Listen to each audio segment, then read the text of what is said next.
Au te fia fo ia whaatalofa ma o folofa antu le nei fo ia fiafi mātango fie. A fiafi manino a fiafi totoa i le alofa ma le anga le leio le tātou tapa au siri le langi. Ia ua mawhai fo ia na te mailo soifua. Ia mai se olo nei ola vai vai. Ia ua tā fei loa i mga whetau o le soifua. I lunga o pe au mga lungalu o le ea. E tau wala antu i au nanga ia maala ata o le televisa whaasaralau. Alau Blue TV, ma le porokalame, tuli matai ia fiafi taitasi, o le tautaiae ma le manuia, tautaiae ma le malo, tautaiae ma le fiafia. Ai au manu mea uma i le alofa ma le anga le leio le tua. Awa o mea uma tātou te whaia lavaina ia vi ia ai ma whaafoi le vi inga i le tua. Me le ao le tau au auna le leio asiata, le fo saulunga o le porokalame, ia e tau walantu i le tautua Alau Blue TV. Tā te whaatalofa ma tā whaafeiloa i e whaatuli mantu. Ia ma o whaamalo antu malo le bale, malo le folau, malo le ngālulue, malo le whaatoatoa le lilo maiava, malo fo i le tauatai. Fi tā i tunga i le afiafi ma le afiafi o le aso ma le aso. Ia ua pe ia fo linga vai o le nei aso. E pei o le fale fo i lelo le teine o le si ua mua le teine o meto. Fa maina tangi le teine e fia fauso na fale lau le ula e pou le toa. I oe se uso ia poa sapule e fa vale. I oe malole ono sa i le nei e fiafi le anga le lei o le tua.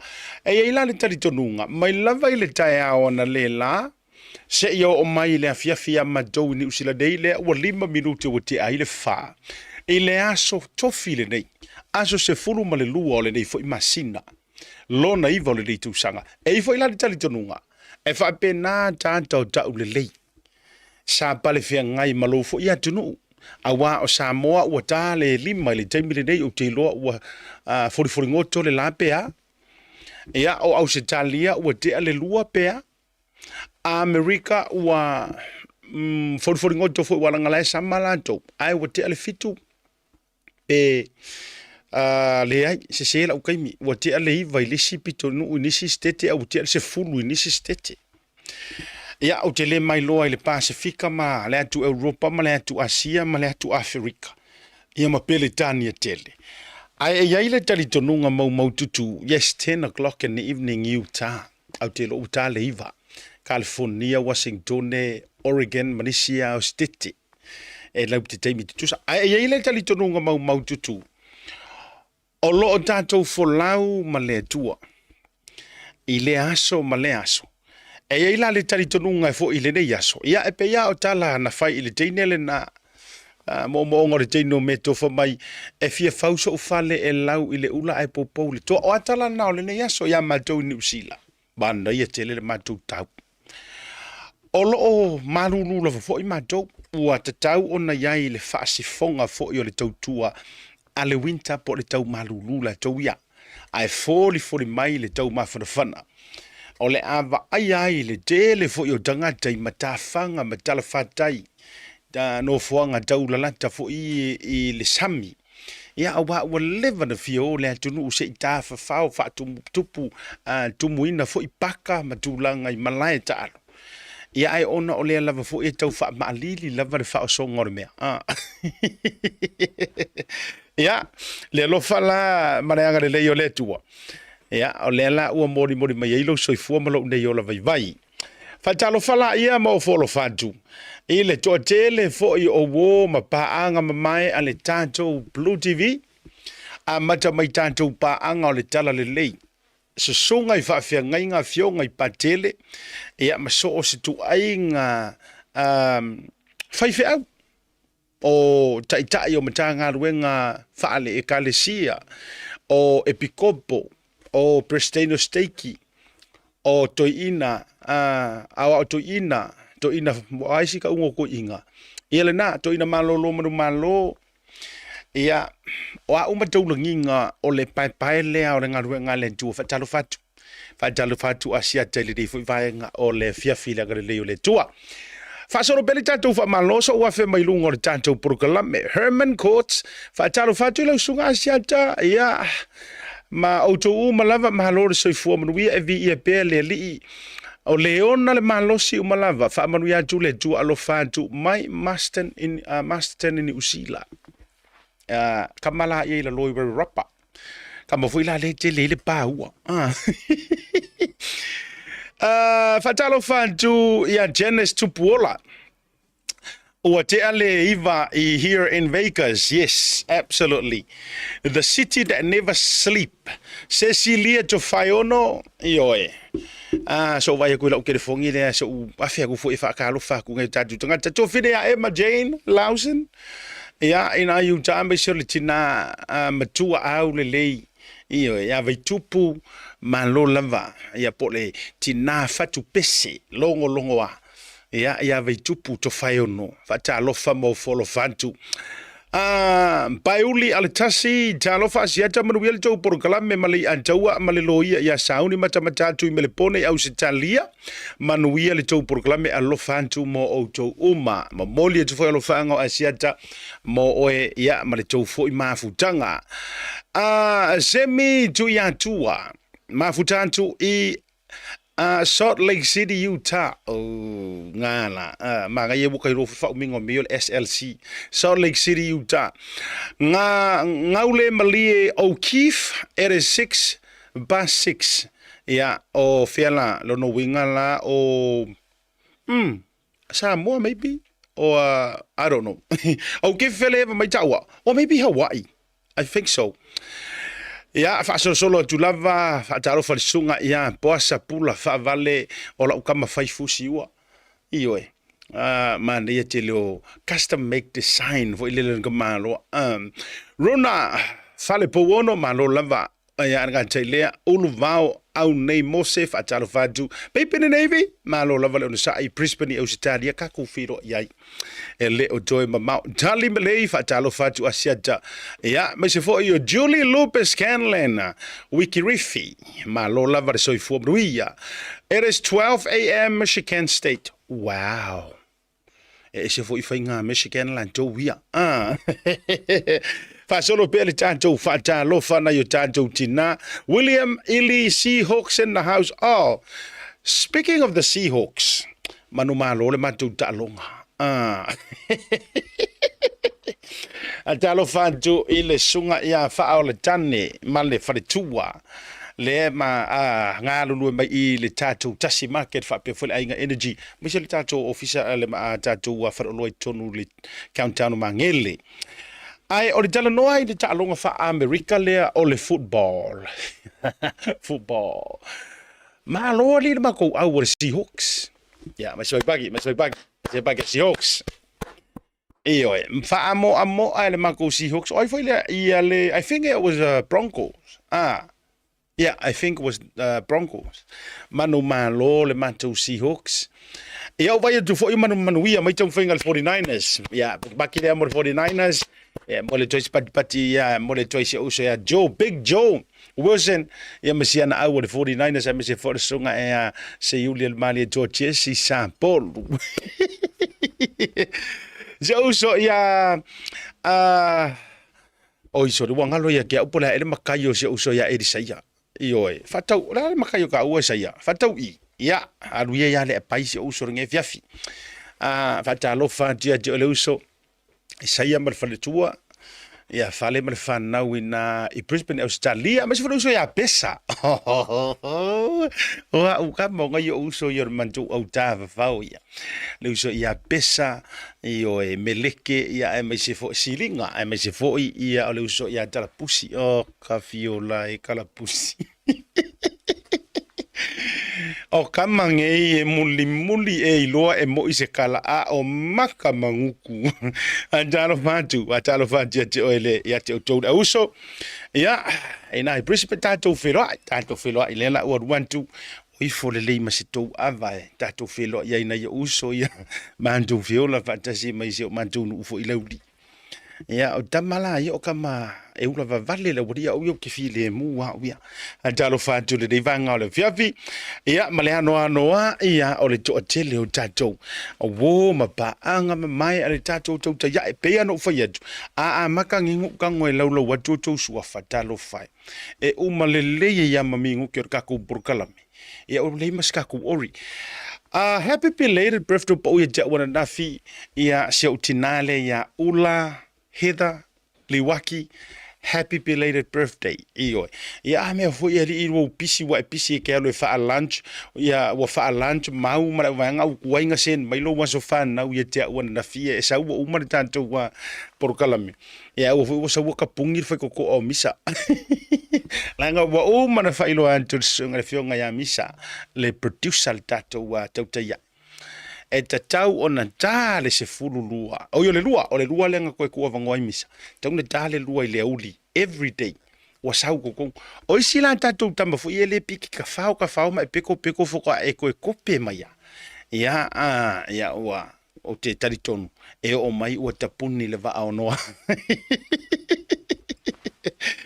Lena fatalo fatule to tele na yo tina matutua mana yo tama matutua ma lore so fo bon wi so tina ya mele la mafuta mai sa moa mi so tama mo pesua tau yalo ia male ainga na to fa fini foi anti sita ma pesua ia mi so fo tatu fale o loa le nai sa tu pe te o to salamatiu Awana ngalo afe iai pea e watu inai sau whaataunga maua o mai so se tu ainga o loa si ato e ke kaule koe aru sa lolonga.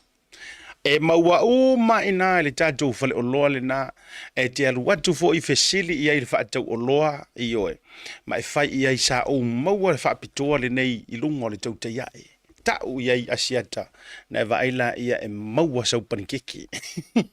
O le kako keke puaa o le tatou ko ngaki. Iyo o a uma German pan o le falawa fresh bread ia ma le tele ma le ano no yo le tatou masi ke seinga te mau o mena le tatou fale lo supermarket ile nai na le tau salamatiu i satu pa itia ia o loa fo ina le tulanga o maliu o fai poiponga ma tulanga fo pena mo tatou pusa aisa fo ia le pusa isa koso gilas is that how you call it e mo tatou fulisa na mo gilas ia tatoso fo ile e te maua fo ina ia mo le tuelo fa anga fo le tofa ia li akalapu ma le tausi ia masa ba se fo pulenga tatou tu salamatiu fatalo fatu ina i tina matutua po Samoa le te mafuta mai ai po o New Zealand po America po Australia ia o tou le te tala no atu ai fa malo atu malo le folau malo le pale o mai o tou le nei no mo wa le tala ai nisi fo yo fa na una malanga mai na dafi mai Samoa ia wo te ia fa mai le sia li ile te ua fa mai asiata so leo sio unana e mata i lau tau tai ai inai vai vase oi ka fiola ia vai vase uta ata lofa tu ai le nei vanga o le fiafi ia wale ka mai ala le ile ngolonga nana ia ai o atonu to mo mai se time au te fata lofa tu ai ta lofa na ita mama na itina matutua o lo mafuta mai sio tatu watu no isa mo te loele faingo fiele mo waingo le tara po le dater ai fatalo fatu fai ile fanau fai ile ainga le tunu ifafo e kwa senda tu top up la toia e mata mai ile tatu burgalame o le tauta ya iyo fatalo fatu ai mo folo fatu ya te auto te mama tina matutua ile nei vanga o le fiafi ya na yo tinama tamama tutua i Amerika o e na tatou feiloai o e o umanatua peo to suafa o e fo i wale o manatua ele emisi e te au aile emisi le sila fanga le tua patalo fa mo folo fatu mafutanga Samoa ese lava i Australia mafutanga i Brisbane mafutanga Samoa i Sydney mafutanga Samoa i Melbourne Canberra wherever Perth po fair lava le ye to maftanga malore so ifo mru fa talo fatu asia tale vanga fiafi America o no o matai fair lava Utah California Washington Oregon Alaska o i Las Vegas fair lava fatalo fatu mo folo fantu e ante auto umalava ele nei vaenga ole afi fatalo fatu fo i manto mafutanga sa moi nei le tafetolu le fono fo tua ai mai se foi o le taiao faiva le fionga i le lorif pulei a semi pulei ya me se foi o le Pacific Leadership Forum to fateli ai Edward Puni ya male mafutanga so fatasi fa fengainga le sunga le sea Paulo le ngata foi lea ya o le sunga le fa fengainga po le tai foi o le mafutanga so fatasi ya to inga mala Filemoni ma fritua ngata fo lea fionga ya batele Michael Farmichael Enderman ya ma to tele lava Reverend Elama ya fa pe fo ya Reverend Omua ya ma le tano ano ai tati taule to lo winantu ngata fo ile fa fianga ngol ecclesia assemblies ecclesia worship center ya aso fitu ya maleano no yo le tele fa fianga mafutanga so fatasi fata lofa mo folo fantu asiata ile nei vaenga o le afiafi o mai o mai ya tiute befaiva sa taunu use be na mo mitiere de yasu na taunu use me na mafofo wina pele taunu ya ese fo ile matautia o disi ona i tanto vaenga yo te va ai to va dar fa so ya Ace Crichton o mai la ya Ace o vai tunga wa faikele mai re to tele je uso ya Ace Crichton ia o tangata fo ile tu te vai tunga e fa e na te faia mai ana kuka fo ie ma a mau me se urupua a makaukia ia ma se o nga steak e to e Sofia i lo fia tau mafa po lo fia ai a o levanga e moi bo vai a kuna ile si kaimi ko le ua mantua i fa aka avale vale me le to tele nisi o le to tele ia e o fo inisi e fia e muli tai ma lango fo i video le fo tamali o matua i fai mai ya le kama i kele ia o kango le ko so ko fa pe oi ona ele mele wa ai se video ale sunga ya Ace na fai po le o se me le lua fe le tau sanga le nana fai fa sile va e fai le video le o tu la i mai le fai nga malo tu wai ia e ono o nei ona po ua tango le tangata koe ere tu mato e tipi le leile video ai toi tu mai lunga le taimile nei ma pe e fōlinga mai ai ua upu ia ele sunga ya Ace ia le whainga marolo tūla i le taimile nei ia o whai tuale isi uso au e te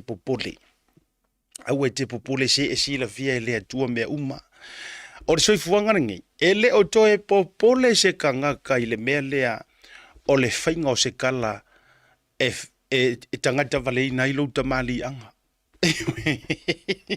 iyo e le o toe popole se tangata e le whainga o se kala whaakupu e tinei ai lo tamali anga malo ingoa da ulilia ya ai awe te popole a tonue e tali tonue nisi tangata a o laisi le fia e le tua lo loto e le teri ya o fakule je uso awe ke popole makua fa ala popo mai peau oe kama fo e pu lo kalinga o le pua va duro fonga tu makua fa anga o amaya ai matua fulia o e kausami mai lungole awe te popole fo mai le pese fo ile le damaiti ai ai Yesu i lo va o te ata i afa ai ai Yesu i lo va Ace akai afa o te popole fu o isi tangata e tau mawhaia e whaise me tina iei and this goes for o tau uma fo i lea e tau te mawhatia i tūlanga whapenei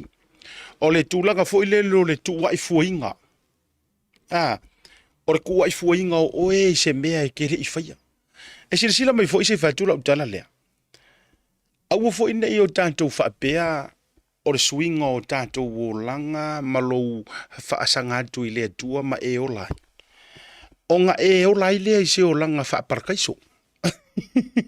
Ioi, o na whaapea i lea ia lea o le a e soifua e le langi. Le iai. O le maualunga o le sitianga o e lea tua. O le maualunga fo I lea o le kaumawhai o le ki Apollo. E su e se mea e makua whaapaka kuwai o I lalo. Iwe, whapena? Ai, e whapena ai a le leia lau whaalongo. Le leia, ia si whaitu lau tamaitala lea. Na to adele na inisio le auso mare mafutanga. E o a ia ila douia sa whaia le sisinga fua California. Wo whasoa tu le mele nei. Lenga o te whaafetai ai le atua ila ufilifilinga nga whatu. Nga na oi fori to tele ma to feilo ai e o a fo isi te mali I lea si uso le na tula I mai ai le te ia le sisinga fua le na vai manua mai I California le na sa wai video fo I le vevesi kirikiki. Ya e mori mau fo le sunga jela e pa faftai su ai la tala le e mori mau to tele la vonisi o maftanga California. Na iai le mana onga na avifo ia te au pe mawhaino au nofo. O te MC le fua lea. Mana tua mai fo ila. O le fa ko aka alua le Amerika I lungo so uvala au dia whapea. O le wingo la utala e tele o taimi pei a o mai ava no whapea. Nei e alistanga tae nau ai fo I nofo I lava. Walanga na ofa mai. E whao popolo pasese. Meo te nofo ai. Maua mara ukupi. Mai le aso sa tauno to e fo I mai ai. O ke whaasoa kulanga e ka ua I o nai vaenga ia. Na mai le whanonga. Sa au tali atu. Ta tia mai. Langa o le whaka uka ungu ua. E eisi piko ungu uro ke fiadu ia I le lato fua. Ma walu lunga Utah. Ma whaasoro solo ai lava. But I will get back to you. Ina ua mai ale fua Oregon. O to e fiso tai mai loa I le auso nei na I California. O whai atu mali e. O te toe fia fo I ai le aso. O lo atofa o te fo I ai. E le o iai so ulangona tele fo I le o te fia pie o Sofia so fia ngofo ke MC tro ele o se si tu pa ua o fatu mali mai la walu pe atonu ele o mai fa ya so le tu ya o saulo ele o ke fa kula ukala le o te tau no o mai ine mana tu no o ese me le so lu furto a lu furfa ai amaka lo le fu a California le so lu furfitu ai fa mai ai le so tolu o kusol masina nentene. O le la wo fo I mai nei ya fa mai si ngai ya wo a fo ngai mangisi lai o fo ya California ngai fans o tato program mai asia ta sa tauna no fo le ama le a mo wo fo si ngai kupe tato weva ai no fa malu lu o fo yetu e ese ha ulangonga ele o yeso ulangona tele o te fia no fo tu low love wo mana o fo to sa wala va fo le luva yasu wo misia fo si o mato se o ko inga o misia fo si o to lua Io, eu fai, va kwa ka fai o sau fale ma wala ta vo taimi e se ma to wa. Ai ka hu ma le vai so o vai tu ngale fasi fonga le vai so le ai tupu mai lo ma le mele na tupu mai wa a mai so lo lunga le video fo ile kirikiki nga fale ko le na tau sau no mai le fionga ya e to fata va ma li va fo ile no petelo. O le ale winga wo fa mata la ile vaenga le. Lengo le nga fa yakula ka ko fa kalo fa mara fa soa. E de o. E te o le mau o le leifo o la walu ile tu le lau fa longo. Tau te sira fia oko. Anga o ngofo nge ke MC le fa moe le tu loa ia ila tu sa tapenaina. Ai kupu mai ai le tu ai ngā mele sa tupu mai ai. Ile vevesi lenga vevesi mai ai ile le ayo tu lo wala ngo melenga mai lunga ile le ayo ngi prices sa o sa fola e maua au kirikiki ma le avatua uma me iluma e so le pule iluma ma tulanga fa pena ko kilo o ko ka ko por kala me mai alo lo fa yete uma le tato au nanga nei wa matua fa sa daulo mai ya o le au loto vale wa matua I maua hi le alo fanga. Ia. Who knows? Elanga, enga ko ngale wo ko fa umama ya sa. Se manu e toe vai manua a to ala ta malanga manaya. Io no ta latu e ata ite America ma le vala aulia sia mantu ta mai pitonu I Oregon. I Portland. Ia fa solo do Utah ma fa solo foi ina Washington. Io Se mangu e uma e nga ai u ma ia geha u le ia maka ora maka kao ma wha pia mai. A le vevesi ai ma le ai ingi kupe longo winga wa kokongi umai asiaka. Te iloa. O usaua unofo le fale o whea tui lo utu o lua. Whea tu e sele le leo le atua. E nganga sila fia. Le ala na langa ile ila ngona ilo uloto lo fia nofo. Ioi. Ele ila ngonga ilo uloko ngau ngau wa sa utoe. Wa ula ngona foi. Ua lava lea mo au. Ua fetau ile taimi wa te tau no utoe foi. Ma ele uma ili faiaso le atua. Yes.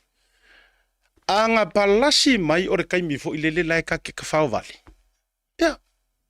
Ia ana palasi e fo ila o se si le fia ko inga ka mo fo ile le nga ore pa mauso. Ia. E doe mai mau a to hale taimi. Wala nga wo ngofo nge mo maka aku ile fainga mai ngore o tulo. Ele fa pe wa. Langa o akarenga mai lunga i prices fo io kirikiki nga fola. Ai wale o. Ia kasi ale me kuwa ye. E ta si ale tala tu wa ye ila to o lo of tilo ma va i masei. Leanga longo winga o kupe ma ngare wa avi fofua ko kongi fa ala extend ai fua le pasese mangofo i fua ngale urupo o ye e tala. E ke maka mai fo o ele ke maka mai mai la fi mai. O ene sile ngai fia ngai sa ungi fo e pingi aku fa penga. Ai o te whawhetai ile tu o ia lei no fia.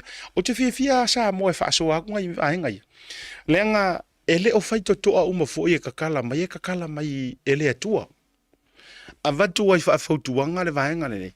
Ele o whaito toa uma o whaamanuianga pia ke kilo. Leai, e fo ile si mea o le ala ile whango. E whaafangunga. Iyo e.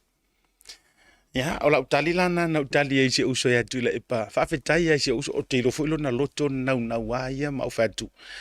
Malia mai ala ufo. O le tala le tusipa ia. O le mea ua tūsia. A whaia o le aso rufuru whae koe fo iai asiata i New Zealand. E te tauana o toe fo i le aso rufuru whae. Ya, o le whaamalola ma le whaamalo si au fo iai le amatanga o le porukala mele ne ia fiafi. Ia le lei fo i lau whaalongo. Ia le lei lau whaalongo ma i tuli vai fo i le atu. Ioi. Ia o le a fo se mea ngai ke kau mawhaia i le kaimine ngai. Po o lau pisi ngisi, po o le alava. O lau lea tau le mau. O lau fo i tu ua lalo. Fili ma le atua.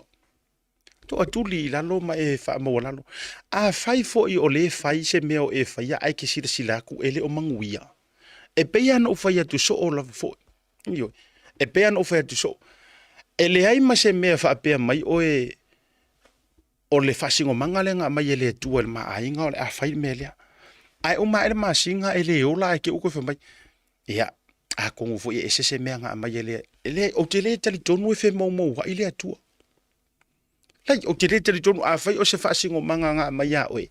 E te taula nalu iluma malu ilunga. E kakaunga kupu. Ai so se mea i te tau mawhai o le soifuanga nei ai te vai e tunga i te fiu e fika au mea ile. E ke kango e fika au mea onga ua whai e lesi. Nga si sila lea. E ke fiu e whai leanga ile o oe anga le whasingo manganga. O le lalolangi ngei ma waka kukumu ai. O le tele o le tangata o la kopi. Ia. Tau te sila fia. O le tele o le tangata o la whaatusa. Yes. E o fo ile ma ko fo la fa sala lau. Oka ele angoa i o le au fia E yoi. E vai mai loa ua whai atu e lea mea. Whai mai fo i lea mea. Oso whai lea mea matulanga whapena. Leo uto e wha mana atu. E iei le me ta ue o le monge oso. Ioi. So se mea e ke oso e whai ona oso loto lei. Po o le loto fo i le te wha tusa ma wha atau ta wā. Believe you me. E nga olo ki ngai, e ki ngai lo ma fau. E ti ngai lo ulu. Ti ngai lo loto. O le ungala o le melea, nga olo mai ka ika ma peye palo va. Ia. Ma peye palo va. Ia. Le bota fai atu fa pen. La ngo me foi ngo ka sa. Seki au me fai. o lau mai nga fai ule tato tu le sfana so se mea ke kango seki nga ia fa fia le tu yes kango seki au mea inga ia fa fia ai le tu awe ke seki au mea le va inga kanga awe ke seki inga ia fa fia kanga le nga e ola ilo loko kala le a e ata e kali e fo ile la lang ai a e kang e ke kangianga oi yes seki la au me fai seki inga ia e loa ua matua tala fea unga ma le finga ngalo le antua a fai o lau pisingisi le anga rua kuri vai maluku o rua mare rua whangau le tua foa ile o le mele make manga e fai a mailanga whaasingo manga e ke roe a le leilau whaalongo e ke kango koe fai e kupu maula yes ai a fai wa eva ia kunga o langa la fo fai me asia ka ia va aila ia la upingi fo ia ur mele la woso fo ia o fai le mele la woso fo ki ki nganga va aila fo fai lesi la o fai kampangi mo va o lesi ai lo loku fa kasi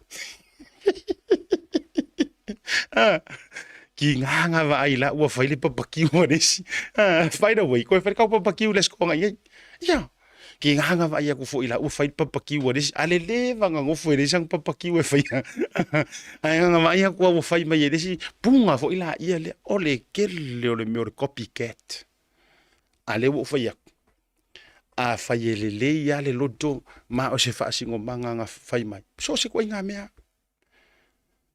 waka kaunga mo waku so ia ka ko ole me ole ola e fa ka va waka kaunga be sen menga ongi usila e ai steak uma mana ye yo fa ma o le fa walang afa pe o le fa polonga o le mele o lo wola fa ka va e uma le soifuanga le nei nga o le ki nga o lo ulu e so oi do you know sometimes what cost ai urungali yes sometimes what cost ai relationship sometimes what cost ai fanga wa foi wa makwale ma wa foi mangi kai mi o matu wa ye fa na ule fale wa kau fai eli arka ngaka le ngai fenga ka o le u fa ka ule fale o le ngadi ile ko kero loku ai ko ke fa ka ka va ye ona fiu le o le fa na u fa ka di ma ku o mai le fale fa le fa ai nga fa le loku ma me ma senga fa ai vidi mai fa mai la vidi mai lang kama i ka me kiki makua ka ngo fa le me ai se nga yo ke nga o le ma mo lang o le overtime ai e kasi ale focus langa la waki eki e mai vai ngala le Ford Ranger langa la waki eki e mai ka vale e ongo pa upe valu pa ya ole fa malo sire na fo ile le nei vanga le vi tato e amakasi nga me ale o si tato tala anoa on tato tala mali ai wo mana ya seki au mea seki runga Mereka la lisi vai feu. A yengi au me ka seki le life ngai. Seki runga ile kua ya fia mai. Ai seki a fo ile o ngolo uso akangaka. A seki a fo ile o ngawa manga ya fo le pule kasi o fingera le ya la wa fo ya u ye fa ka ula pule kasi. Ala nga le mu le sa mo le me le fa kusa. Ya, tato wa asa so fo ma so fa nau. Fa malulu watu ba fa pe ole ale la tulo wa so fa nau nei. Ya o te nau lava fo ina ia tato walu uma ile process male tua mai foi. O lea e faifua. Ya o le sia wa to be honest o le sia kami ai fa ko asen ngai mai la a matatato por kalame. Ya fa malulu watu la pe ale au ia ai monisi fo yo lele yo o le aso lea. O ne sia wo sen mai ngai ai mo le aso to nai mali dia mai. Se fai tai hau. Ya ma tulanga fa pena ai ale o lisi vaenga a fa pea o le aso ko ngai po le aso salo was fanga ya o te expecting a tele au mai le aso ngafu iyo awa maya atil tilo dua fo o matua tele fo il parkalafa ya mali mai o le ale avatua okay tato tu aso fo ma so fa now ole ato ngoliva tu sanga ole atali ya Amos Israel Tavita. May the love of God fill your life and warm your heart always. Happy birthday, Amos, Israel Tavita. God bless. Love always from Nana Savai. your siblings, uncles, aunties, cousins, and especially mom and dad. Whapopo toi malofanga maya asia tabar proclaim to ya happy 9th birthday Amos. Olisa tatou aso soifua le atonga le fast food tu sanga ole tamaitai ya Rasela Levy. Whaapitai le tua, ua ule mai e le tinapo o le tolu foi. Le atonga le fasu tu sanga ele so. Alo whanga mai lau whanau i a penina, mua ma se fulu ai mai se u a inga. I sili i sa vai, congratulations i tamhori tanifa o le vau. Ai whaatiri sili ai, le ta maa o ta maiti i a Kalepo, Levi. Manuia lo wasi soifua, ma tau te alo lo fatele mo e mam. Ia, whaopopo toi malo whaanga, mai a siata bar proclame o le tauta ia le nei fiafi mo le tua fine ia Rasela Levy e le anto angolo fase furu tausanga ile. So, o le statu aso whanau, happy birthday. Po leono suma lua tausanga ole, sunga ia whaafowina filoa. Whaamuria tele lo wasa soifua, o le vi inga bar whaafitai ile atua mo le tausanga tele waulia. Ai mai se leola bar malosi ua whaau popo i lo wolanga whaafitai mo lo wolofa mo lo ainga ai mai se mātou lo whanau. O le nei whamurianga mo oe whaafou ina filoa e momolia tuai le mātou lojo lofa mo oe ma i whaau popo i le tua ni tausanga se tele e tātou te mafutai. God bless you and happy 62nd birthday from All Better, Sandra, Lockie, and lively. Ia, whapopo tuai ma, whapuriaga bia asiata, maritātou proclame, ma sani lo ne fiafio le tauta iai. Parui te lele atoga lo ora subalua tu sanga. Leisi tātou waso whanau subaliva tu sanga o le sunga ian Timothy, Tama Hanamika. Happy 19th birthday, oh my beloved son Timothy, Tama Hanamika. You bring so much joy and laughter into our lives, and we feel blessed to have you as our child as you embark on the next chapter of your life. Always remember that you are loved and supported, no matter where life takes you. Whaparuia te maa whaalelangi ia te oe. Tu ule ai tele. Whanonga mausi tai mantua ai sili on eava i le tua. Love from your aunties, uncles, and families, near and far away. Your siblings Ezra, Mika, Cecilia, Veronica, Mika, Jin, and Faith. Special from your parents, Joshua and Situpe, o Manurewa, New Zealand. Popo toi malofanga bea seta maritātou proclame. Ole tauta ia e ili rivanga la viafi marui tele le atonga lo sui fatu sanga ile. So, ia, o pauna whaamurianga o taudu mai i le tātou. Oi, le i Malesi, o le tātou vaengala le ole ele o se aso whanau. Ai ole whaamalo ma le whaavitai, congratulations. Ele tamaitai loia, May Lole, graduate of Bachelor of Law from Victoria University. We are so proud of you. Ia, mai isio ai ngai. Ia, ni o lole. Ia, malo lava whaafti tele, amu ia fo ilea tua fine. Ia, ua mo mia le tele o ni tātou loia. Awa, ua tele tātou whaafitauli i Samoa.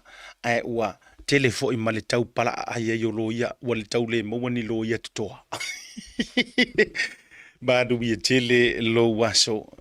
Sorry, congratulations once again. Le tūlanga o matatia o ausia. Le ngatala ilea. E fia momoli sa ufa afitai tele masetato pati. Le siamo binia yo le awari tanifa o le vau. Pe a fai sa o la uva ia tu ele imawani tatu wata. Ia uteli lo fo ipola se vave ono su e mai e misana i tatu wata. Ai e falling a mai.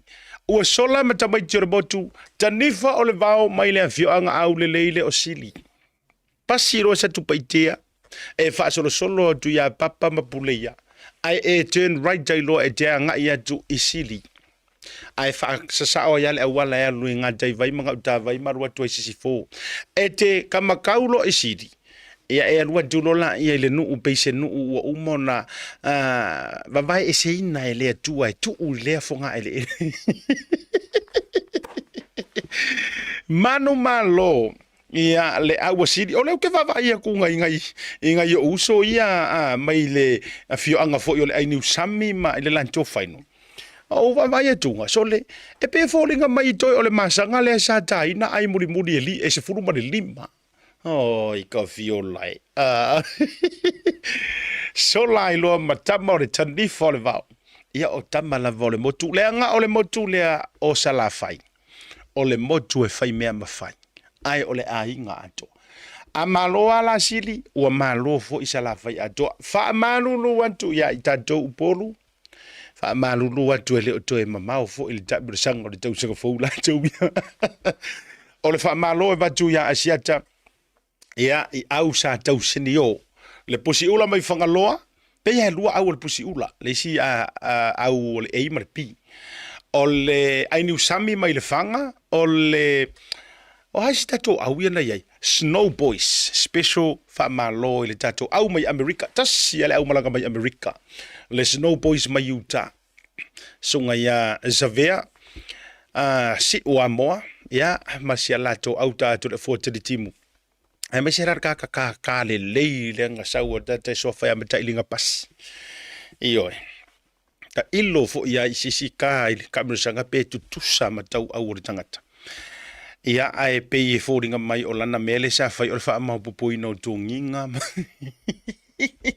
el tabir sanga o le te wila le sa fa nga solo ba disio au ia ai o le talana no va ia tu ia fa mai e se furu lima ai lai tu lai tu toi ai toi o le masanga kaka le masanga nga ma wa uma ai se furu ma lima ka fio lai ia after tele mai morisi le fia ele foule me ia sidi io ele fou sa o ilisi ka mai kikinga ele foule nei me ia ja e fa bela voila le fio ango sidi ele o se me foule tu lango le sia mupini ele ngato sa va ia toa ia a ta mi sanga o masani ai lava le kirikiti le kiwila brefsisi nga fu ai nao na po ia ua laki lava ua le o joe wale o joe saule tama lea o le ngarufati ia marva le le sami wale o koe felelei mai kamanga ia satu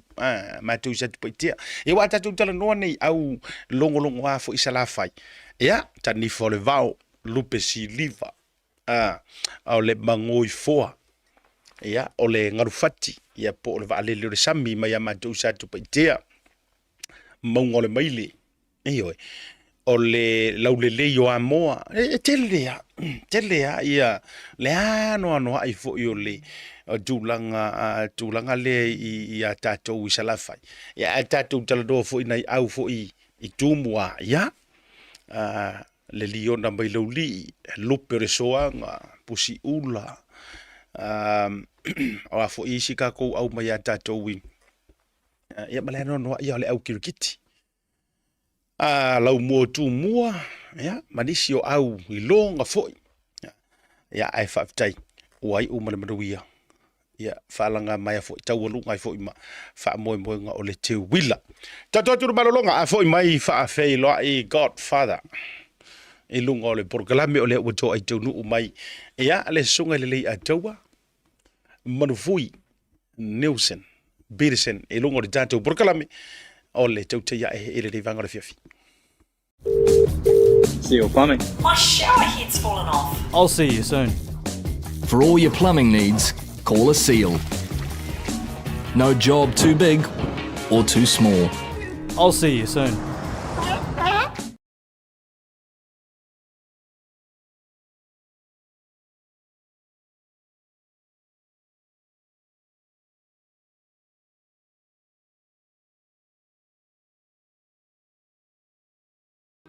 We own England craftsmanship.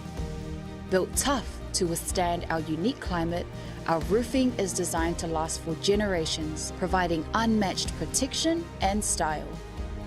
Whether it's for your home, business, or community project, trust SMI for quality and durability.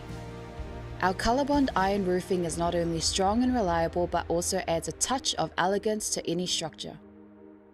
Engineered for performance, our roofing stands strong against the elements, ensuring your peace of mind.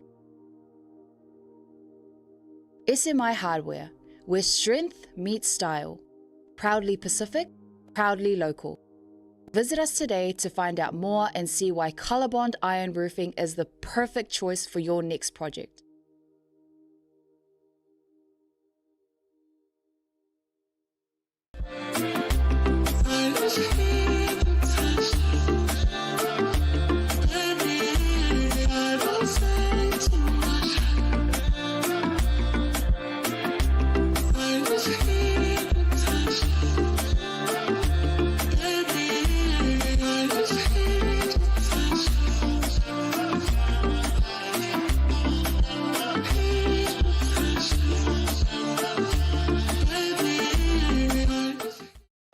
Talofa lava, Tasi Market is here at the Mangere Town Centre, the heart.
The Color Shop in Matavele can brighten up every aspect of your life, from interior to exterior. You can change the look of any project you have, from auto to home, around the yard, and everywhere else. Bring color to life with our selection of the best paint. Come check us out, because we're more than just paint. We got bush knives and a whole lot more. We're the folks that will help you kick that drab right out. So come into the Color Shop in Matavele. Call us on 25577 or 21527. Drop an email to cs.creston@gmail.com. Jaimaro wajile o atoe se furu biruche ona cha lea o leitu la elima o te fia whailo atu o lea o atoe ai tau nu Godfather e lunga o le tatu puru kalame ia le sunga le lei ataua ia tau whamuru fui Nelson Peterson o le tangata au le lei o lana ula pua po le ula tupe ia masiana suki e le ngata ile o siana ata e whaai longa ngata po o fia Poika. Ada ro fatori. Ya, poro sungari ile. Ora bishop pa, idu ngol tato programe ya masari le foi afi. Na ko fa vai mara sa siata ya fa pe foi sina mai mole. Ka ko ko yon kuranga maulunga, yon kupu mongai, fa ka fa ku ni fi ko nga fi ma nga fa ftai. Maro so fo mo langi ma. Ya, tate ftau fai fa mahalo ile nga le yo le tua. Ya, awa foi le tai na mai o lo soifua, malo nei yo la vai. Ia o tali ai foi po fea o se solo ile talo ia se taimito o se anga to ai tau no mai. E mai le nei aso ma ona lava singa ma le foi vai aso. O le so ko ngi ngar ka polo ma ka pokala. Ei. O le ale toi nga le yo lau ka le ei. Fa si le ke. Msalo pe dakalaka ya taikawood. Oh. Leila o te le ia tula o i se uso le ia masame. Ai. Masame tasi fa moana. E kau le le ka le kam. Ele ana nga handicap mo e. O kene do pe se fu. Ale wala nga mane o te falongo ai tala ia. Ale nga me o le handicap in terms o le golf. O le handicap ku se fu le o ka. Aru le lunga no mera ia. Alunga ia ngai feololo pe foi fa palengi ai a fa pe kasi lo handicap sulu lo handicap pe ele wala fa palengi ka inga ia wangi fe ka lo ke lo le lo ka o le ala lo handicap le so le valu viva Okay. e le nga Lei langa o tele o leu pomoni o tele o mai o tele o mala malama tele yanga fa kof. Ava pela o te fai dola o handicap o le ono por fitu ele lei na pele ai. le kele Oh, so o le alu ilano o le lei. a 5 handicap o le kele e peila se o so se o ka vai la ka le badu Oh, le kele la ka lo ata vai. yo Ai longa e alu le lei fai se fe au le fan. ele ya wa se me Wai sa no ni le vanga le. O le tele yo tanga tano o la tanga sa o ka vainga ta longa le malai le i Manurewa. ya Water down o le malai na. Watertown, Ya. No ola tula 4 years ago fai mai ai la por kala me o ta longa. ya O vai la ai. Tuli. O le kilo fa fe nga ngai ka kai nga. ko kele lo ka polo fa fenga ya foi a nga ya la ko wa maroro ya ya nga kele fo yo it's more like really fa marcelo ma fo fa marcelo kingo Ai fai atu la utala la sunga le i Godfather ka polo. A ola fa lo ngola ri a ro ri tanga ta ina ri to na ale to le fa le mafuta malon tolu. le anga nga a lo ke ka exercise ma enjoy the game ma ro fa le ma ya kele la kele si ye mo ka polo in pia ye ko ka polo li malai Ei. ye ko ke mu li malai lo nga fiu la nga fa ka li man kwa le nga se fa Malo. ko ki ala mo ka kamera le ka ba Ei, o te loa wa matua le au nga isi. Wa matua le au. Ia e tau wana mai au te rua tul ta longa. si o se so ka O te loa le langa walunge i le kamale masingo walu ke tee off. ya I le malai vale. la ba Ke vai over ko vunga le ku mai o ma. O tangola ka nga i me o pa ula puto fu ina ele ya. le lo ki ya O le matua. le lo ki bueno fo ko le lo pidiaki lo fo ko O te loa matua le fia no do do fa longo me me la. ke ngisi le fi pa lo la ka kiro Awa vai le wo i na o le e usu le tae au le ai ni fe au nga le ai nga io e fai. Ya te no pe wa nga fo ile te mile ye lau sunga Godfather wa pe wa matu le fan na o le to. o ka nga uso wa maka pora nga uso fi mga ai pa nga ye malo ke ya kira ka mi ke no la ka Oh, ya ne ko fi fo i mo le ko fo i pa ka se ko nga uso lo no minga la jele ala vai nga ye Godfather. Ele ngata o tūlanga fo i e o fiso ta inga a le foi la ke koe Godfather i tanga pulu. fe rolo Ya.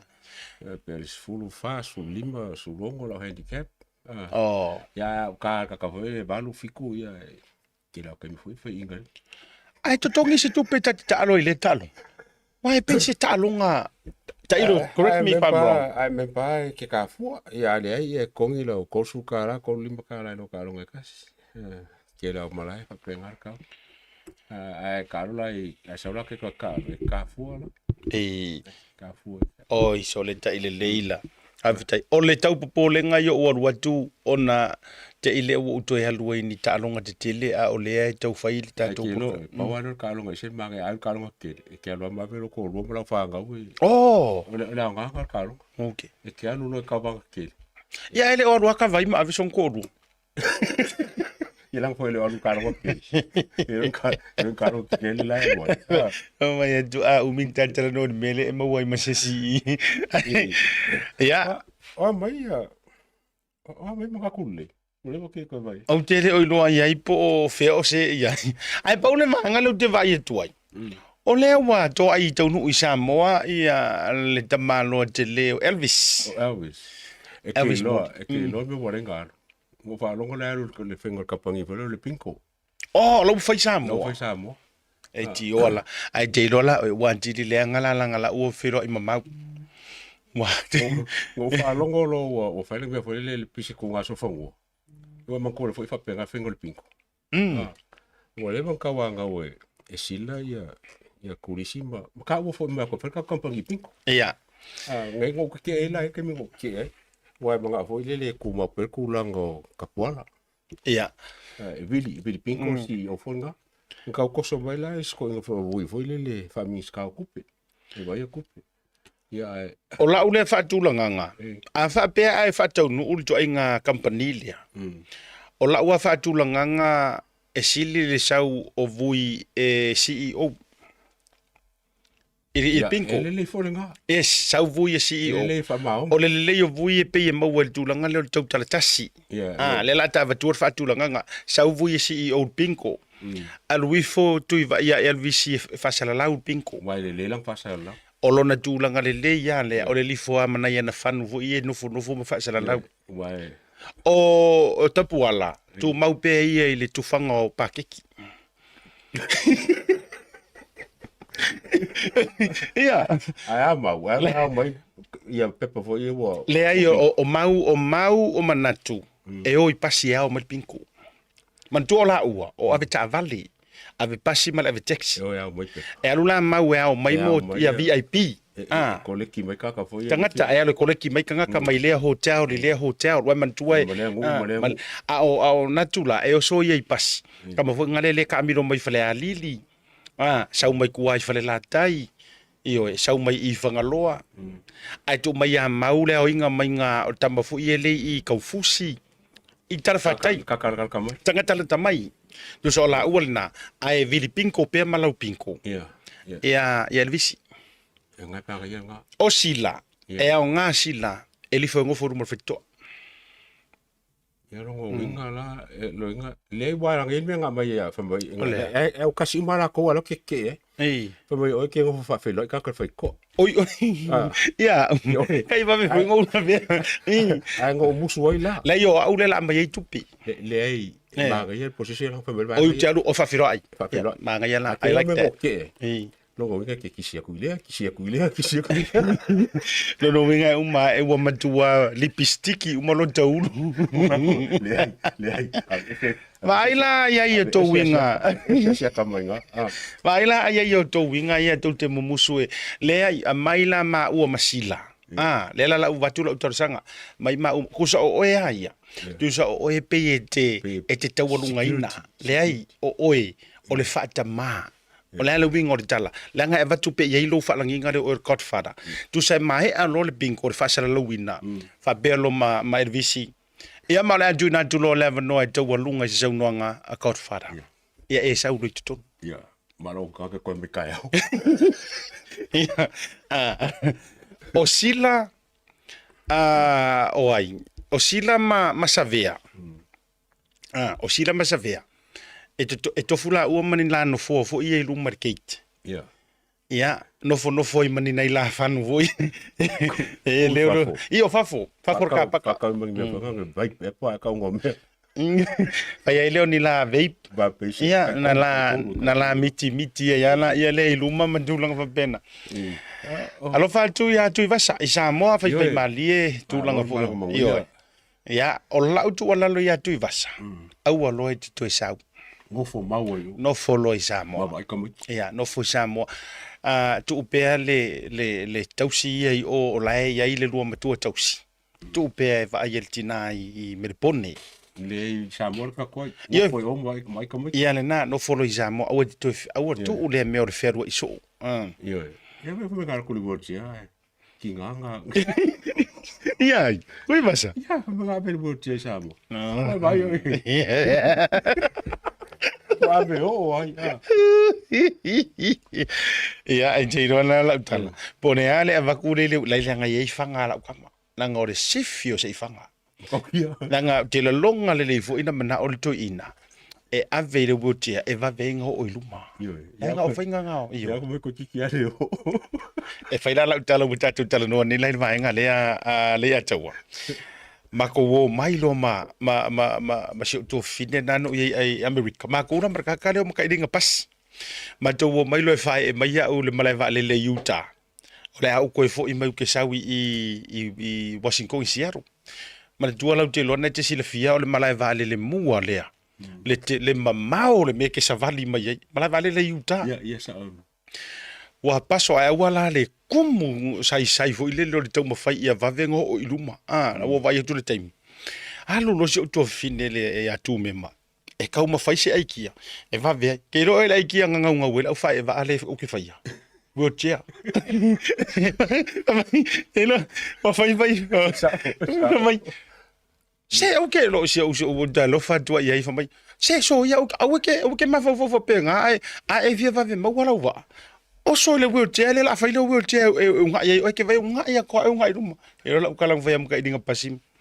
Pe o ke kuai pe a o ke le ia. Oi na wheelchair ma kol e lo a uma o sa mo la ko ko ngor mana va le ma. O fa pengi ma disi me no musu. Nga koso a pu e vo e se kangaka a pu e vo e se kangaka fo ilele la pi e fo ninga mai fast a o yela sa pala ia information ale support as ale HPP e pu e vo iro ka ika mai ngale va ika ko ia ile meole a ngale wa o fa tu to fina va tu si uso ya pasi ya mtailinga pe ko ke finga o mai e mai le milion o ke e le wheelchair o ke le ke se wheelchair malo ya ngam o te mafai pe no sa va pe ke kuai ai ko ngere se lo malo la vale o tu ala na o le vai ngole alu le wheelchair o le o te va ia tu o le au mai le article le observer o su stasi o tamata alu na ilonga fo ilana tautua le manu Samoa sa ave fo i mafia onga le to fitu ma sa ave mafia onga o le under 20 le vionga le lo li yanga lo mana root of moors le wa yasuina le la kapisa mo ona o le tulanga na tupu ilana fo i konkarate ile fa muta fa fo se ile yo o ile taimi e te tau ona mai e se le mele o malanga langa mai ye i runga sa o se mele ke le wa so manga ko foi le wa kwai por me ngari ko le ka fai ale fo ia le man mele ya mu anga fo le pra lima o ke lo ingo se ka ni kongule mo kwa kikinga la kapi ila kombe bale ia fa pe wa ke le lo inga ke i fa ka o ila konkala ke pe a fa no ngo ko mi le nga kipi konkala ke a mu anga se o ke sa no se kula fo le ko nga kipi wala nga dona o me novema yo ale o fa mo ku nge ia masinga nge wala fa mo ku masinga nge ya me se le fa lo ile ia lu balanga me fa penga e longa e ko kala ke nga ko nga me ma nge ke le fenga nge ia le mele ko pu mai pe fixe la wa fer nga e su artificial la o fe la ku pele yunge ko nge me pe uma nge super fa pengrap la yo le wengo la e sao o la o matua la o tele fisiringia le fufuanga ia ngat le mana root of moors he has every right na te fighting ai le julanga wale sao na fai mo ia a la ka kala ia le wengo ka fa longo ku ngi fa kala nga mai nga mahonu isoka male radio Samoa ia mangingo opu mo nga sa fo mai ia ele ia se ku per ka ko yungi la ka pi pla me o yai o te whaia tula o tala e sele ai te ngā fo ina i loa e lea whala potonga e le ingi kupi o le fia kuri whaia o e fia kera kakai kuri whaia o ia fo wa ma ko fo ele se me fa anga fa ia ma wo fa so fo nga me le se kula ngol fa pe ia kuli kwa sa mo kuli kwa mo le la wo kula mai kula ngale o se me le ke le ke ma ko le fo le va ele man sa mo ka ko kapangi ko wale wo swing ele la ka pisa mo e ke au le po le la le e se le ngole ma e se mo le po o le sofa bankrupt e ta wo tele lono winga fo la a tele o fo ya tu no se tu fo le mana tua sa kupu ya fo mono titi maya nga kuri nga lu fo fa pengi ala fo ko e ale fo wa o i e faila utala le a taua e se a me angi ka kai fai mai honestly ko kia le na no fa ya tula utala tulo wa o tanga te ia pi tau sau i male o langa pe se meo se o la tau fe alo fa pi tau fa folinga e na no fa ya tu ai manino yo so no nga ale fe nga to vaenga au mua to vaenga a fai o ia le wo kofi mai a o ia le sa mo fai mai ele ai kupe pai mala fai e le ma fai ngo la ku ko fai a onga se vanga wo ese kankai sauli simple as that E vai sa pera o kamanga ai le long finga mo. Ia. Ko vai. La e ma fuana o fai atu. Lela ua amatanga langa i mai lunga. Ia tama taa alo. E wha maongia mai la Samoa. E wha maongia. E iei le ke leo le whaafika uri le kupu. O ka ngaka e leo mai. E le ongi ka kulou. E le ongi ka ngaka nga eva i le makeki mai ngu avai o mai ilunga whapea. Former players and former coaches. Ma ko foi la sefe ke le la ko kupe e kongi mai fafoa. E ai api ma World Cup le whapenga la e la ko alaungi ma la ko kongi la fai. E le o ke le vanga ngai me kupu. Paua me o kore ki o la ko kongi ma sa fai benefits o le ka pisa mo. Ai le singa lunga ke o fai. O le lau te whesiringi e po whea, ia no winga le tupe, mana tua le tupe le na whaile tau sala online le whai ngai. Mana tua le wha moe moe ngā o le su engo se kupe a vele au. Ai enga, mana tua le me malia le na. A tau Samoa, wa le se whea kala leo le me whaile le na whita le au vaenga lea. O na jele no au mana mate ia la kukupua. Mangua ngō pisari mele e rei kupu. E na ua ave le tusile na ave o le yungi le World Rugby ua le cancel le malanga. Le na whai ala utala. O whanga kuila e pai o whai. E whakanga whai ngire melea. Ai muri angi whapea mai se kausu e singa kupe se kau ave. O seika uma inga ia whai e sisu ngā kupe. Lenga fo ina ia sila fia. Tulo ua ino male fia kangaka. I le whai so o su ngā kupe. Lenga fo o lailo e tangata o le vaku kupe ma ai. Ma le lo po. Yes, kako alu I mese sao. O la sira fia kangaka o le vaku kupe ma misuse. E kusa la le ai singa kusile nga bela ya pi inga ia fa prefoli le fa ya pi. Ia le la ma ko fandinga la wo mai. O fa pe le ya pi. Mo kaulanga nga project le malo. Ko me si me fa songi. O ga ikia la nga pa. Ele pa. Pinga pe saukia. Saukia. Pe saukia. La ko me saukia. E vaku makua velasia. E va tu e fa mai Italia le World Rugby. A wale au mai e foi a mandou le feio la oko. Iyo, o le issue nga o le mea patino la va auto. O ke le whanga ko corrupt, ma ko whanga seuku. A sila la, o soloa ma le mele nga whairisu nga kupi. Kusa ia ke au. O aikia umarko inga, ia mele o le haleno ta whaia do tangata poro kiki palapalane I leo atu e whaimea nei. O soloa malanga aikia le nga whai. Ia, se I whaising ka kousu ngā kupe le se I kausue. Ai ngā umar su ngā kupe. Ai whakarangoa mai resi whare whaasala lau I CEO. Whesiri sao ako ai palaudi. E o la le langa ole. Ai sarukari. Ia ele ai o le ua wale o le. Na lato I loa ele o. Ai wha kuisi mea wha mesi karangoa kua. A wha fetu, na sila fia le lei ele aula ia. Ele o se malanga.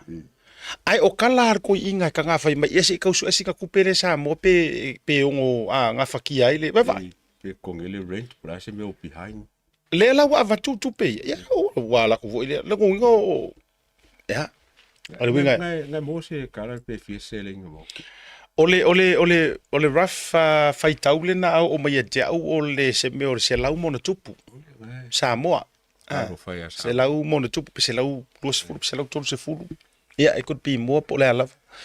Ai ole mai tauina ole fa moe lea. Ele I tele ni tangata mai fafo na. Ia la ke le fu ngo fom ka a wo le leila mo nga. A fe kai wa fa ke ka ko fa se mea fo le e fosele ngi la kapi. Inga ia manga ia le le ro ku fafo. O ta ita. Ole fa le tonu ya uma le mafu anga fo ile e ala yo no fa ya tu. O te tau le talia ina I o le tala lea o le tūma o ti ma peye pule a le laka pisa mo I la kou me fai. E peye a kangia mai, ua le aise malo si anga o sa moa, le malo. Lono winga, e o ai le fai ako le fai ngā malo, po le malo, ka au fi le au ngā ko ke le oi, ka ronga ia whaavao malo. E tutu a tu ala tau o. A o le fisidi, o le ingoa o ai le o represent. O le me piko sili de nganga le. A o taimi au te whai atu o paha le mia kuila e pa. O i ele lenga whakura ukala. Pe lalo le malo, pe ke kuma oki po mea ko kingoa oe. Ia. Kasi ar kala ka malo a. Sorry, what? O ina le na tawhai atu. O le matua o i ata nofo Samoa malau mai tau mai. E matua e le maukingoa po le ale tu ai ngā malosi anga le sa fai er koi inga le fai le atu nuu i aso mawai. On meri pise mala a laku palmenge o ki mai, sau lakapi o ki mai. A laku le kuangai o ki mai. O mea o mai pa iona lima e mamai. Ya, ke o pepe. Ia. Kusai wa matua faafia ngai al tala tuspa ia o me kaunga kango yo lima e ola. E manguia. O mea o mai wa pa ia lima siko inga. Ua matua mamango. O le lima ola ma lima pe. O lima pe la koi. Pe ia o le mau kofu.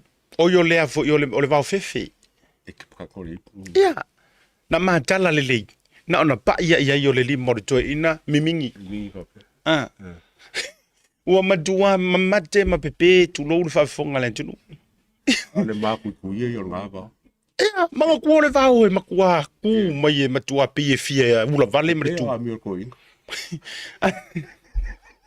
Ai nga onga pa ia yo li mor kamalo. Ui. Tung. E fai o le lifo i totonu a o le matua momo e lele. O vau ye lua le anga kele a. O vau fefe mal vau ele whake.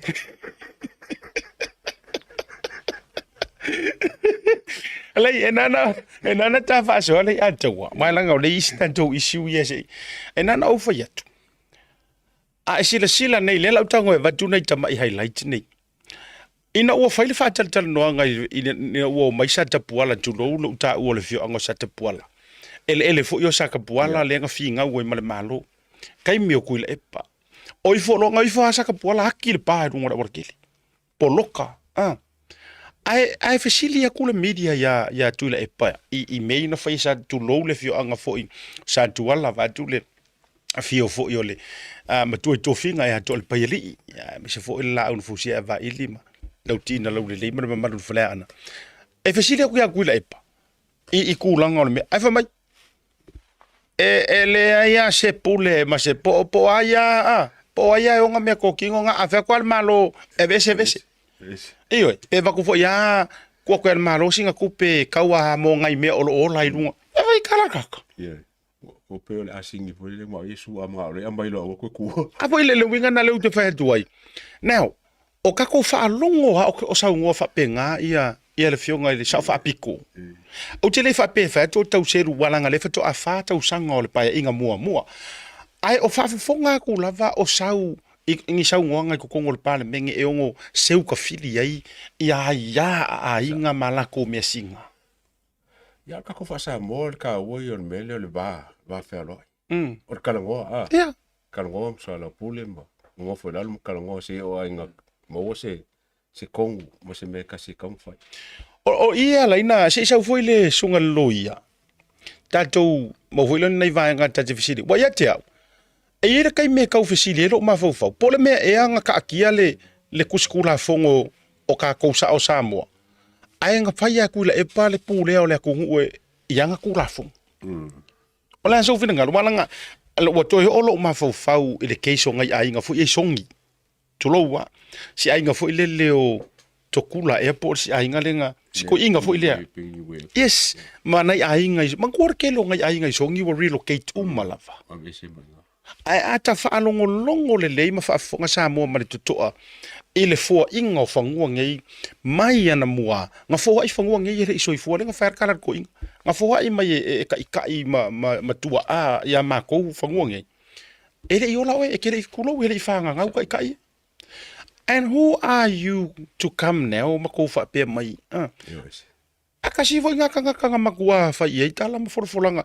Nga wakua leo. Ya. Ko kua leo maka e ka penga me lungo ka vale. E kau ye le o maso salonga. E kau ile maka fole le o sembe nga manga ko inga fai. Ai ba ko fa kusi fa kula fongo. E se no finga ngalo mar kusinga kula fongo. Yes. Le la wa alo ya mal manga o le menga fa ya ko fa le o fa ya le la pe ka ki ngi la si sengo o menga manga o ye ma me sa la ko fa le la wa ya li ka mi le nga pa le nga sa finga ngi ko pa me le ese ma o menga ilo finga lo ma finga ngalo le o fa nga fa pulo ni cha pipi ese mar kula fo O lau o le winga tonu wa mantu o le te whasoa. Ia te au. Kusa anga wha au pēr paia inga ngei ko inga. Ua makua koe kusi a koa e kuila e par constitution o Samoa. Upu moni ana. Au te langona, o ana pūlenga o mama mea na nau e whai. Kusa o le ngau ka inga fui lele ia uma e ua peia o ko inga fui lele o Mao. sita Mao Zedong.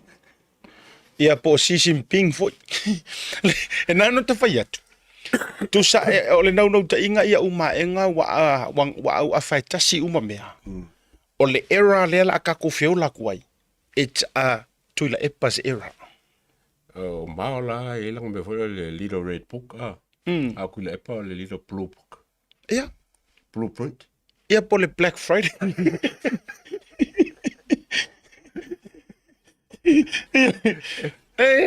E nana au whai atu.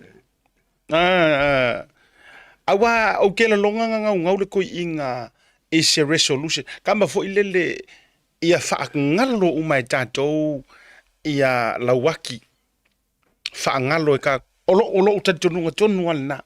La toi nau e toi rewrite le history o Samoa. Everything starts from him. awangi mangkos Awangi i mga kua lawaki mga iko inga. Awangi i mga kua ia kamasese. Ia lea lofi mga iko inga. Awangi i mga kua le maua ki ngā. Walanga nga uma fo ufa ka fea le whaka ape soro e ngi usila le maua a Samoa a pule makumua. Ia ai hoki ngā whaahau au le mau. Ioi, so mana ola to ina. Le ai mangi mea o ngā mea e awangi i kohe. Awangi, vai fo le alana na le nau e sua kia whare fongo fo ilia kuai. Ia aua ne i toe iai ni mea e mana tuai. E o i le whale wha masingo kuai. Na fi nau fo i, ai se ai le avi fo i lo e wha lale ta ungo whale fo i whare mataanga, wha museum. Vai le whare pui le Mount Eden. Le wha tura utala. O le vaenga lenga makua ke e maori walanga, mana tuana nau fo i ni usila e kalaro i lalo. Le ua whai le ACRP le whare pui fo le na mato whainga ruenga umai.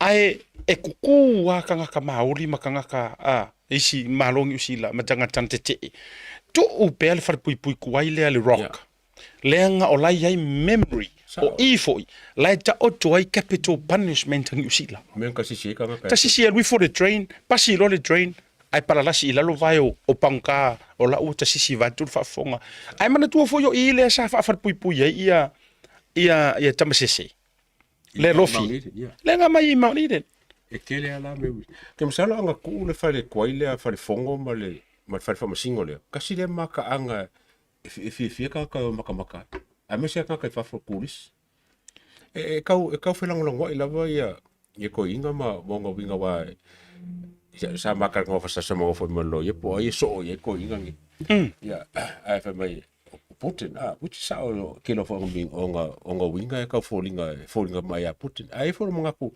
e fo longo e ka so isi ka yo o sainga ka so o isi ka yo North Korea ka so fo ya honga ya Saddam Hussein nga ya ko kiki ave la le wakila ko sfakanga ka kuila e pe ko kaulo o le mele na yo no tupu o le me tonwana na do titi tupu pe ana toi pale mai e fasi mai le sa fa ir ko inga i rungo le waki e se waki e ko longo e ave e le waki ai sa fa mai ai ale nga foi sa fa mai lu mo le fale le malo le tai ele wa tau ti tala no o mea ia na tilo e a fe wa asi de silangi o le me mafu ai na mana tua le fale le ofisa fa masingo le kai le ele la foi ka unga foi le main street le tato washing le tai pia e muri vai o le mafu anga e makua e mana tua i pea lenga o inga lenga sa uri sa vali lenga kanga ka vali inga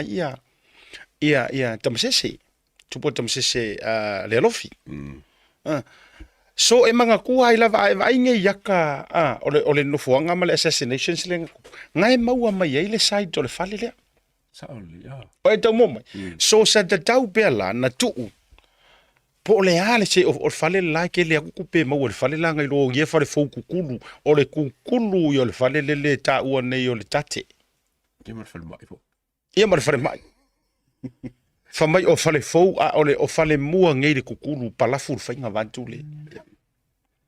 Ia, na oni vaenga whapena. Wala ke le lo ko me fa po lo kuskala le vai li. Wala ke se fe mo nga fa. Ia. Mana tuala ona ai ona o le tūlanga e le au te o mea nā pini a vaenga tūma oti. Le Robert Louis Stevenson. Ia, ai ui o lea. Ia, ma le anoa i o tūlanga i nai tamaringi. Ma le tele fo i o nisi o vaenga. O le, ai le i o tūra malolonga. O le isi vaenga lea o le se lau tausanga o Pia Maroons. Le ungi laka Pia. Se lau tausanga. Ai ua whaavai ua toe whai ma le lantou waa fo i lea. Le kiona sina. Iyo, silia, le lantou waa fautasi. Silia ma le se lau luas furu mon tupu a fetala. Se tino i tupe ne toe whai ai. Ia le nei waa. Tau ua fo. Ia e whaapine ai fo. Pinge fa mau le. Le antoanga o le se lau tausanga. Ala se pinge fa mau se lo ko sanga le la pisamo. O le ngalo i ngō kamikia. Are pinge fa maure, pinge fa maure le wasu. Pinge fa ma. Al tau sila mai o le taimi le o le fa manuianga o le va ama le tau ta pena tu ina ia tu si ia tu i tai le sami. Ia awa fo i tu langa o le tau tua mansani e le to tau fa ai loina le va ale nei o le kiona sina. Iyo ka ma fo i le anga ka ko fa mo ka uro ku nga va o le kiona fo. Ia o le fionga le sui au, sui o le fono sui tofia, ia le tofa, tui le tofunga, le fionga ia le mamero pati, ia sa fai masui foi. O le fioanga, tu lou le, tūlanga tofi le malo, ia ela ena te fai se tala fa maruia ma tūlanga foi o le. Toe whaola mai e mwha tūla i mai ia le kiona sina i sona fausanga fau. Ia mana ia pe ana fa pe nei o le o sosku ngole ole fio la fa el visi se fa longo ku ngai ia contenta number kamalo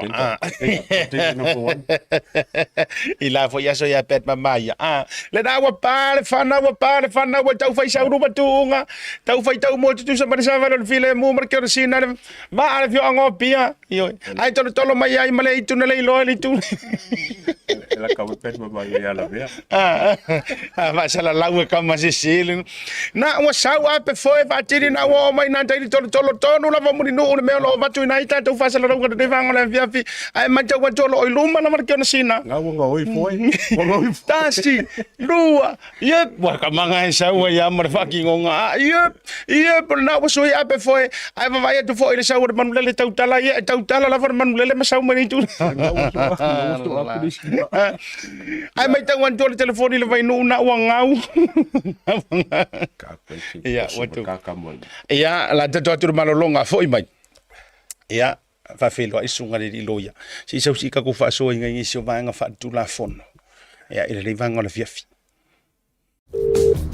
Seal Plumbing. I can smell gas. I'll see you soon. Call Seal for all your natural gas and LPG needs, specialising in gas hot water systems and gas leak detection. I'll see you soon. At SMI Hardware, we understand the strength and resilience of our island and its people. That's why we produce our own ColourBond iron roofing right here on the island, using the finest materials and expert craftsmanship. Built tough to withstand our unique climate, our roofing is designed to last for generations, providing unmatched protection and style. Whether it's for your home, business, or community project, trust SMI for quality and durability. Our ColourBond iron roofing is not only strong and reliable, but also adds a touch of elegance to any structure. Engineered for performance, our roofing stands strong against the elements, ensuring your peace of mind. SMI Hardware, where strength meets style. Proudly Pacific, proudly local. Visit us today to find out more and see why ColourBond iron roofing is the perfect choice for your next project.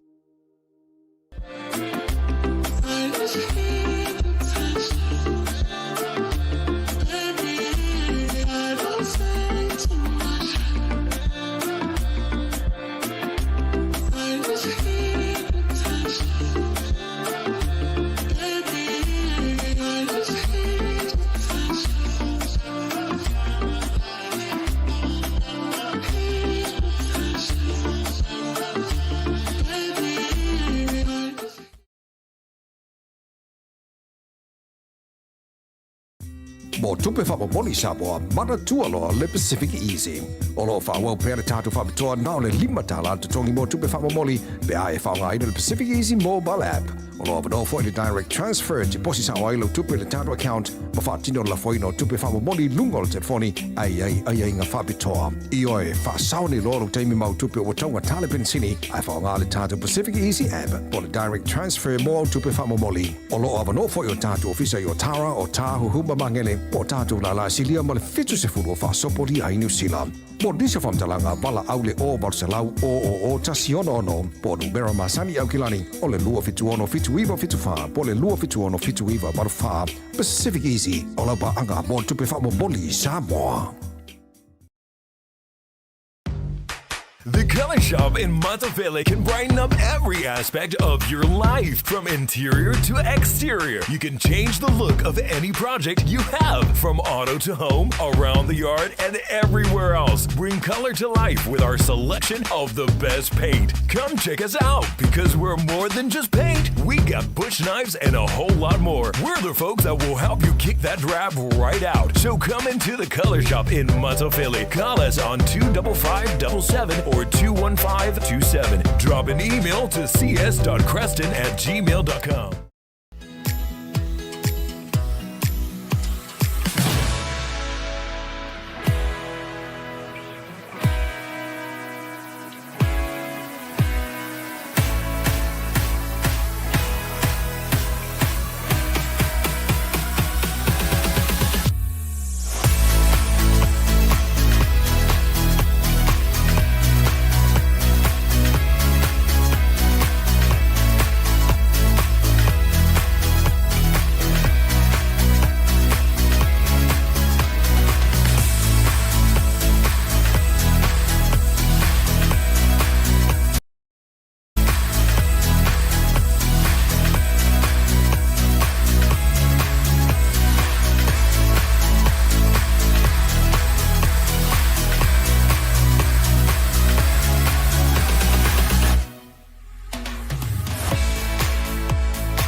Jamie le wachile ua afatonu le tula lima ele tautua fa wa Blue TV mar por kalame ole tauta yae ele dei sotofi male tato matato malo masani ya pola uso masani wale ngi malo o mako por kalame fa wa pe ole sunga le li loia ya sunga ya sauni po sauni seleni ya me se foi o Godfather ya o si la fia ele to telo tamaita o ilan tau mo tato ya ele ni vai nga ole ya vi ataro pari lo sunga li loia so po ali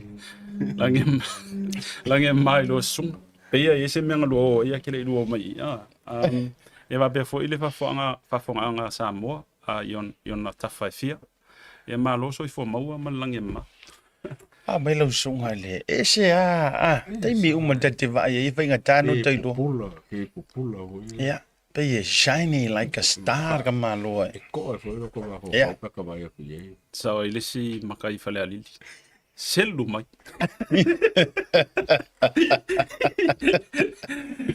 mangele so pisi ang luenga pa mawa ngoe malolo ai am ko mafofau ko ki makale lo ka mafofau me ka fa il ngaluenga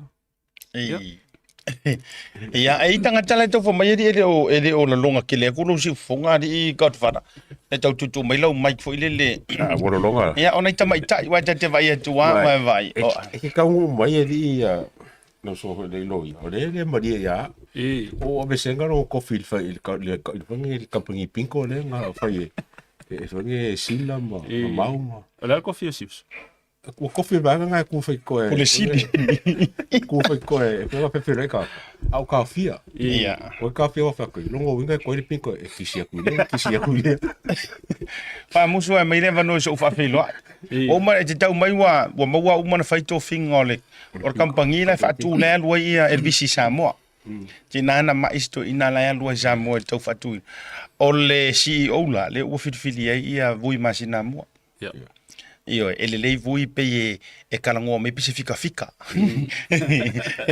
me ko awa e au ngana la go ingo vui me le O le tatou vili pinko, po le lau pinko. Le ua me ima ia ia visi. Tui vasa. E leilo leo. E leilo na leo. Vave, kamala le fasa launga nga contenta number 1. O le tatou tu fa pepa ia. Le fea rua i kufat pa keki mo. Tu maua i pia sunga tapuala. Tu maua ila. O le fatama o le pinko. Tama foi le wa umar po. Au sina upu muri muri foi. Ma toi vala au le o fia o mai kai au. Era u uia ia fa fa. Sabe ma. Lai o manatu le lei mamau. Ka fuol papaki. Leo e ave pasi. Ma tuora wori ia. Ma kwala ave pasi natu e ave taxi mau. O maula e alu e au mai a VIPs foi ela kalaka mai la tela taulanga. Ai alu ia natu i tua i o pasi e fo nga fale lua. O leo po. Tu ia sila ma savea. Inguingu la ki poki lau mori lu mor Kate. Ma fai ia la tau vanga poka pepelo ai nisi. Ia, ma vai na o il fingole. A o lau songa. O le ala le tulanga le la. Ki kusia the constitution. E oki na. E oki. O ele mkue kurveko. O au la leo o le au ki ku maua li. O ala ngo unga e fa au ka minga ia nai au pinko. E fa talofa songi. Ia, ongo le lima. Makari fai ko e fai ko. Io ngone lima. No ongo le lima le ko ngai. Ala ale umi ole pinko. Kusanga kasari kula la wai. Ai e tolu i tula fa filo ai. Ya. Ya ai fa te ya tu le la mo wa o sunga lo ye tu sia le fa vai ole. Makari foi la. E kusi e fa vai. E pule ka ka. Kusi ia pasi mai nga. O le wa e te tau mai. O le orma fa so ma le sunga le ato. E nei nisi fo yo vaenga matulanga pe na lifa ai le au mai ngai le toi ina o le sa avea pa le mi o tato wa tunu uni tu sanga se teli. Ona afua tu iai ilona toi fina wina. O le vaenga le tu fia mana o tau te afea mua lava. O lewa avere kusi akuila e panga ile leta turi edita. So le ai oso foi markusi ka maloi or savat. Okay. Wa umanga fa ngusi kusi ka maloi lang newspaper observer. Au to tusi foi o le newspaper malo. Lona fina ngalo ile vaenga le fa mai ua matua solia lava ele pasi e ingo le pili le na fai nei o le LTC. Le tūlanga fo ile le communal rights. Ai anta tau to tele. Iyo. Ai ole siringa ke manga o si amba yeso fina ngalo. E mongi ma fa maungi se sa ngoanga. Fa pe mai o le ua matua solia. Ele toi te wino tula fono le toi na wel malo e toi sui toi fa fo il mesa ia. Ai o soli ai mal fa vai o tato ia te tau to. E ingi ka ko ia ka ko kele fa vai sa o sa ye mo mo tu lang fa pena. Ol menga le ka u wa ko se manatu asiat. Le se mea fa penga con constitution sam. Unless e ia lava se copy o se constitution nga kusi e le foi sa ave ma palmia. E sunga ia kulepa. Pa el constitution isa mo se ko e lunga le vaenga kasi o fa o le avangi o constitution na sa mo fa mo le article kasi o fa pui kolo ki lia le mela ye mai o me fa ngi constitution anga nga fa me ngi constitutions onga or kanga ka ko kasi communal e sa male upu community la fa fe lang ka ko wo e fa amua ne mela e muli ale ingi kanga ka soifua ale ingi kanga ka ola ele se community. Okay. 104 fa molea. Yeah. Onga ole fai upula ole article kasi o fa pui kolu. Lasa wai, all persons are entitled to the protection of their customs rights. The subject of the jurisdictions of the court in this part. Kuso lai fa mafa mai. Yeah, tu foi dum fa. Kasi o fa ko sa nga ilalo mole kasi o fa pui kolu. Okay. Le kalunga alkaisia ngai no. Ngala. La kole kiali. Vai dal vai ngala le. Le pui kolu. All persons are entitled to the protection of their customs rights, the subject of the jurisdictions of the court. O le refer i le Land and Titles Court. A o le upu lai whamawhamai o le customs. Pei o le mele lai kau mawhai le vaenga le angai ana malo. Laua kau mawhai whai mai o le customs. O lau saolokonga po lau a iau anga ngu. Laua kau mawhai li liu. It's a communal right. A mawhau waila a kakango fingela au kalakala le communal right. E leo iai ma se vaenga o le whaavaya Samoa o ka aki ai se upu communal right. Le anga communal lo. O longa winga la iai ka ngaka o le whainga le whai sainga. Whainga kongu wale le whai sainga. Kusa iai le kula fongo sainga. O kula fongo winga sainga le kiringa popole i Amerika. E ma whai inga apa mai sainga siksengi makangaka ngu o sainga iai so se vaenga o laulangi. Pe afa pe mga o mia sainga lau fiso soangi. Pe mga o mia fo sainga i lalo kula fongo sainga. Le au mai o meanga ke umia. Mo le malo. And mawhawhawila e concern ai Amerika. Onga pe iai kampangie o ne sainga le share inga ia le information so ngaka ngu. E violate ai le privacy of the individuals. A maila i le Constitution na Samoa. O le a fuangi le whaale mawhawhau. A wha peo le kulanga le kau mawhai, le nga kau mawhai le whainga malo le HRPP e drive anga i Samoa. So leo le mea sao au walaki le fast. Walaki le whainga malo le ke mingi. Because o le paia ingangi. Lava ai Samoa makanka se i mea malo i alak whangua. O le iai kula fongo e le mawhainga whakaua customary land. O le fasili. O le anmelang kupu sa le longa. O ele o ai lenga esen malo sa le longa. O ele o ai lenga esen malo i isi O ele o ai lenga o a whain malawa le la kia vea. Are they private land? They are customary land. O koi kiki aku wai Samoa pe o le sangwanga le alpanemia le ka mingi. Onga o le mea lenga kau mawhai air drive. Communal.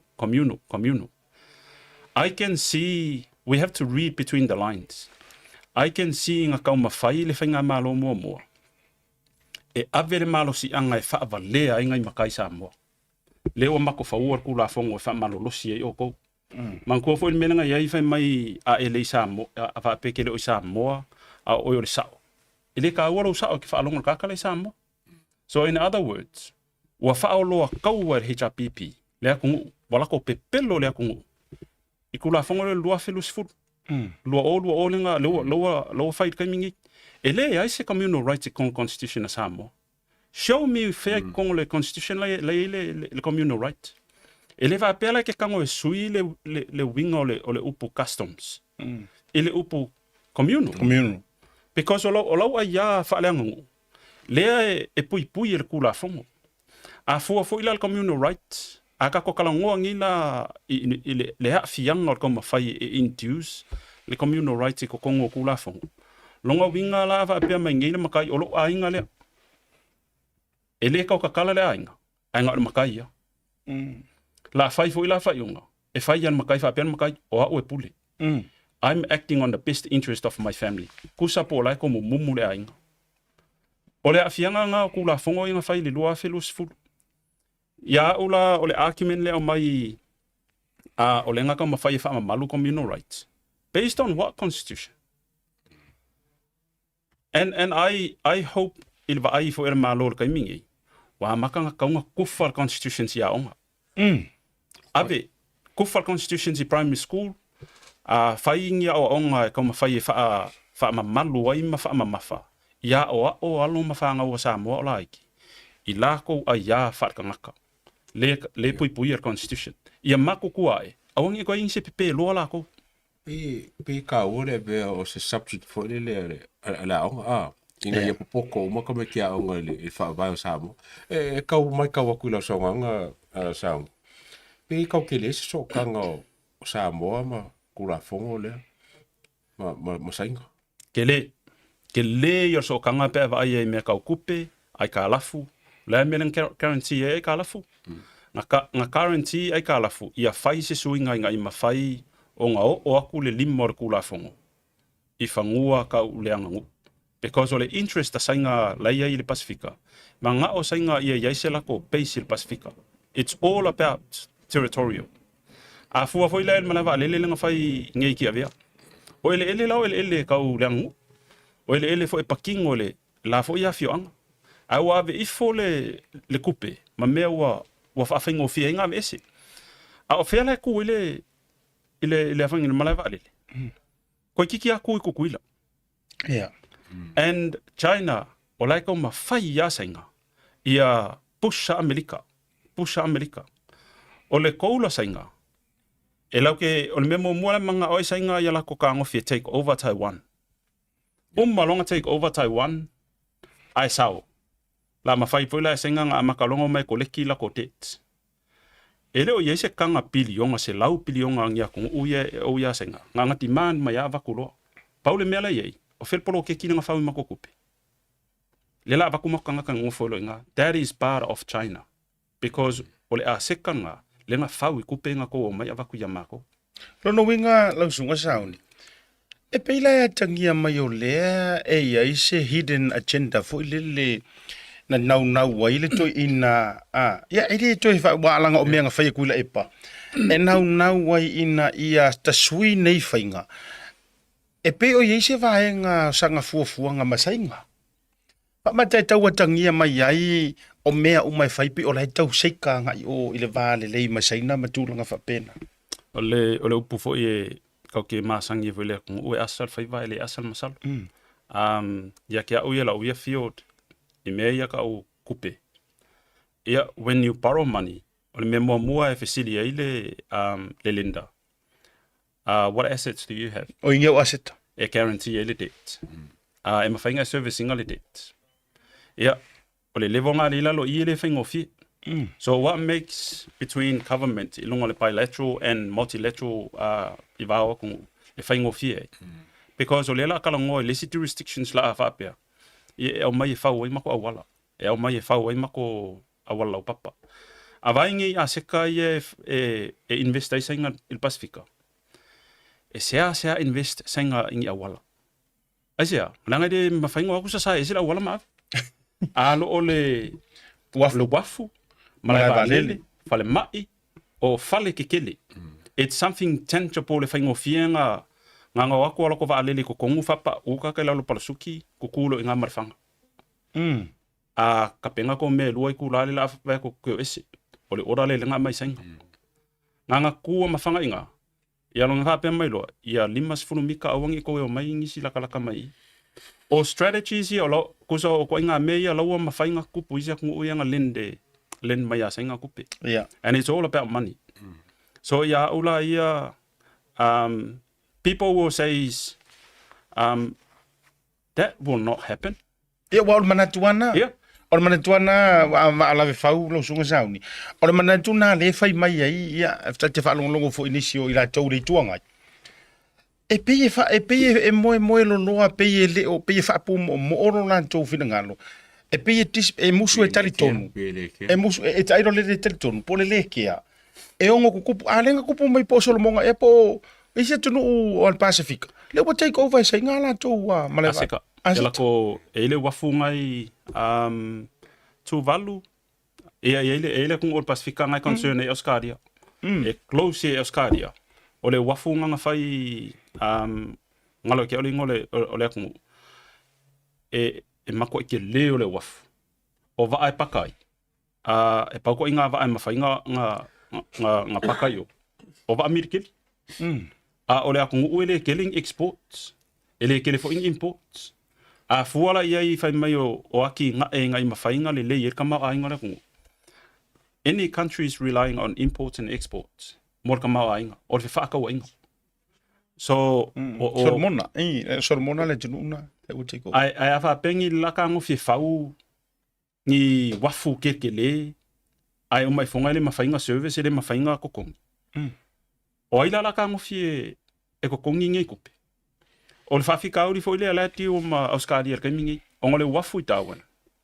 O le wafu le Darwin e malama I fo le federal Australia. Sa whakau ka ngaka whamai e private. It's like organizations. Ai susu e ngā kunga Australia wa umang whakau le wafu. O shareholders o kampangi ngi. Kusa e piko e lunga si Jinping. Sa e Malesi leia. So o kolo makamanga ila. Kusa o le kupi langa amai o. Set up by kampangi. ka ngofi le whakau a se kai. Ia ula ile viu ia Australia. They will never, ever, China will never be able to take over ia Australia. Ava e foi, okay, lo ia Samoa ia lala I Darwin. O le maleva le pico sili anga pisi Australia. Do you know why? Ke le va le Amerika la kongo o Darwin. Le anga ia project Amerika la wa fau ko kongo Tennant Creek, I ko kongo Northern Territory. E fua e counter ia sainga. A ko manga kuala le fafangua o Australia. O le piko ngai lunga lakalaka I lunga ia sainga. The Asian region. Okay le musu e kau o ke le yo le o le faafika uli lenga ka mafai ngai kula fongo inga fai le HRPP. E ongo kupu pe anga fa penge le kula I Belfast. O ke faafika I fo le kaimingi. Ile kula I mai fo le fast le kula I mai wa sui kula fongo ngi. Because o lo fa mamalu wa ile ayar kanga ka kwakasi le suli. Ele ise a inga va pe mai. O suli o mako e komuno uma. E fai a ole fai uma. Ole pisili la ele I fa bofo ile le sunga le eto. Ai se ala inga kusi per ko inga. Ma pisa pe fa mai e o ile I tua ngai o le fa mai o le wa ve ese nei ele fast por fainga malo wa ye. Ia vaenga yo communal rights.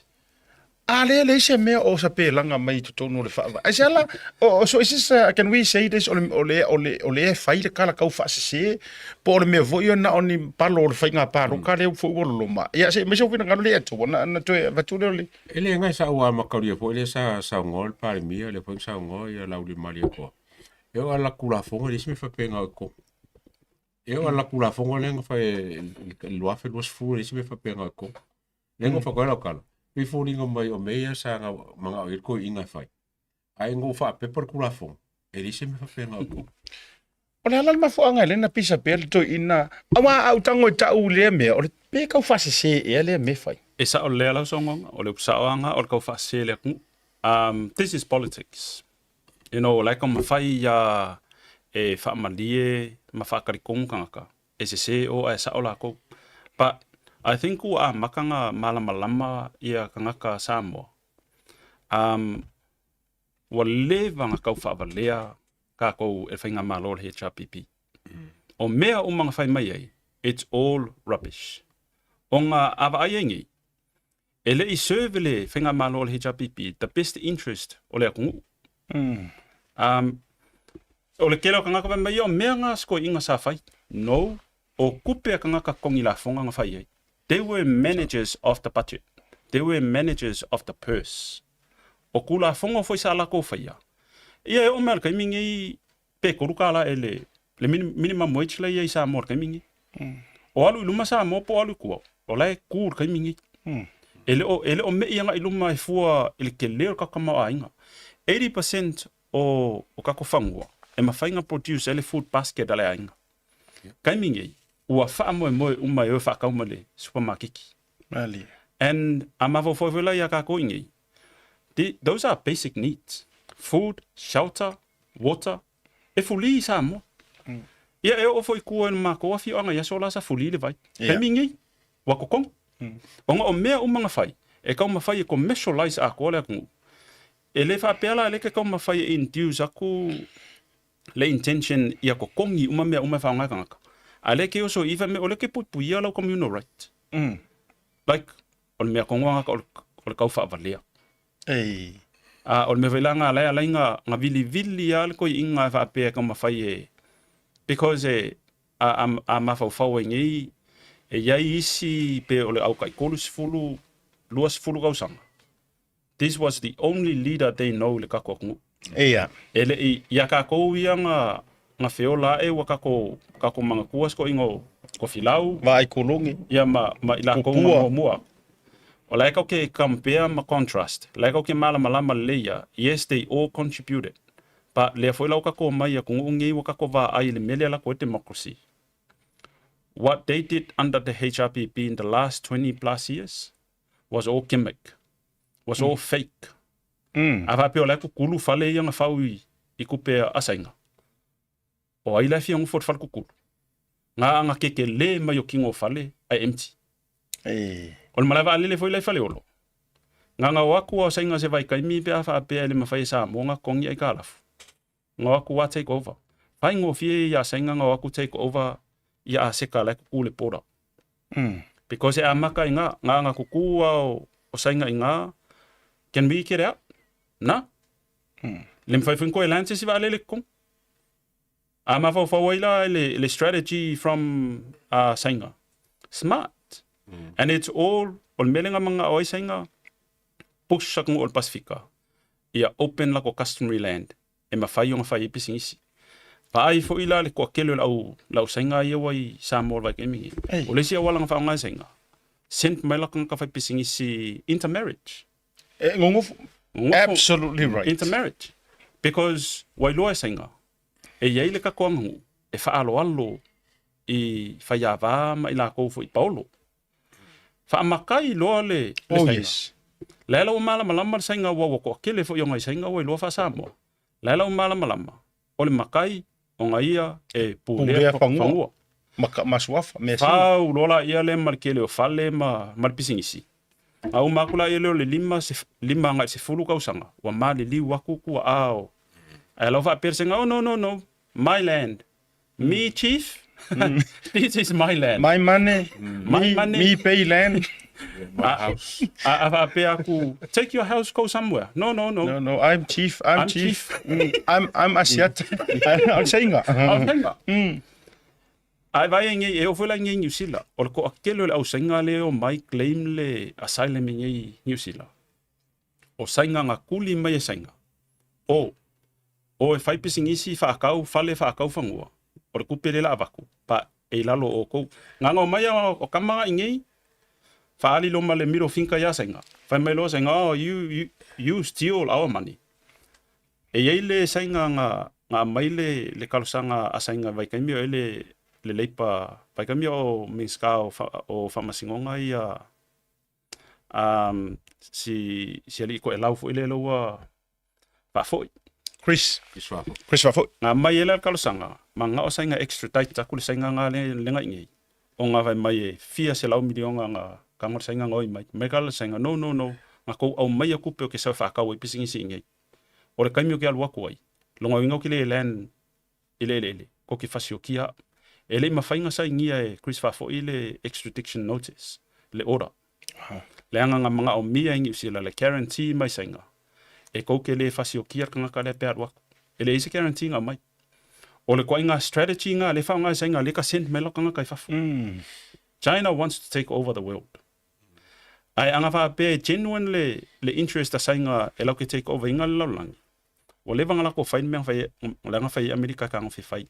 Revalue le ko yen because a revalue lo le yen ma lo si ku lola ile ku pe America on mela ku li fi mai lunga fale ngau si mela senga o esem senga e mang e mo musula senga fai le ngala ka nga ka ai le fai ngo pisingisi senga on me vila nga lai ko kelo nga fai pisingisi lai va ai ya America because ngala ku lo Trump le ngo fo inga mo Trump fai kampangia Amerika a ko leo ese la charge le terrorist pa a mai ko lo ko Amerika and ole interest for inga sainga i Pasifika first land in order for them ia se la ko jurisdictional power in the ocean al Pasifika.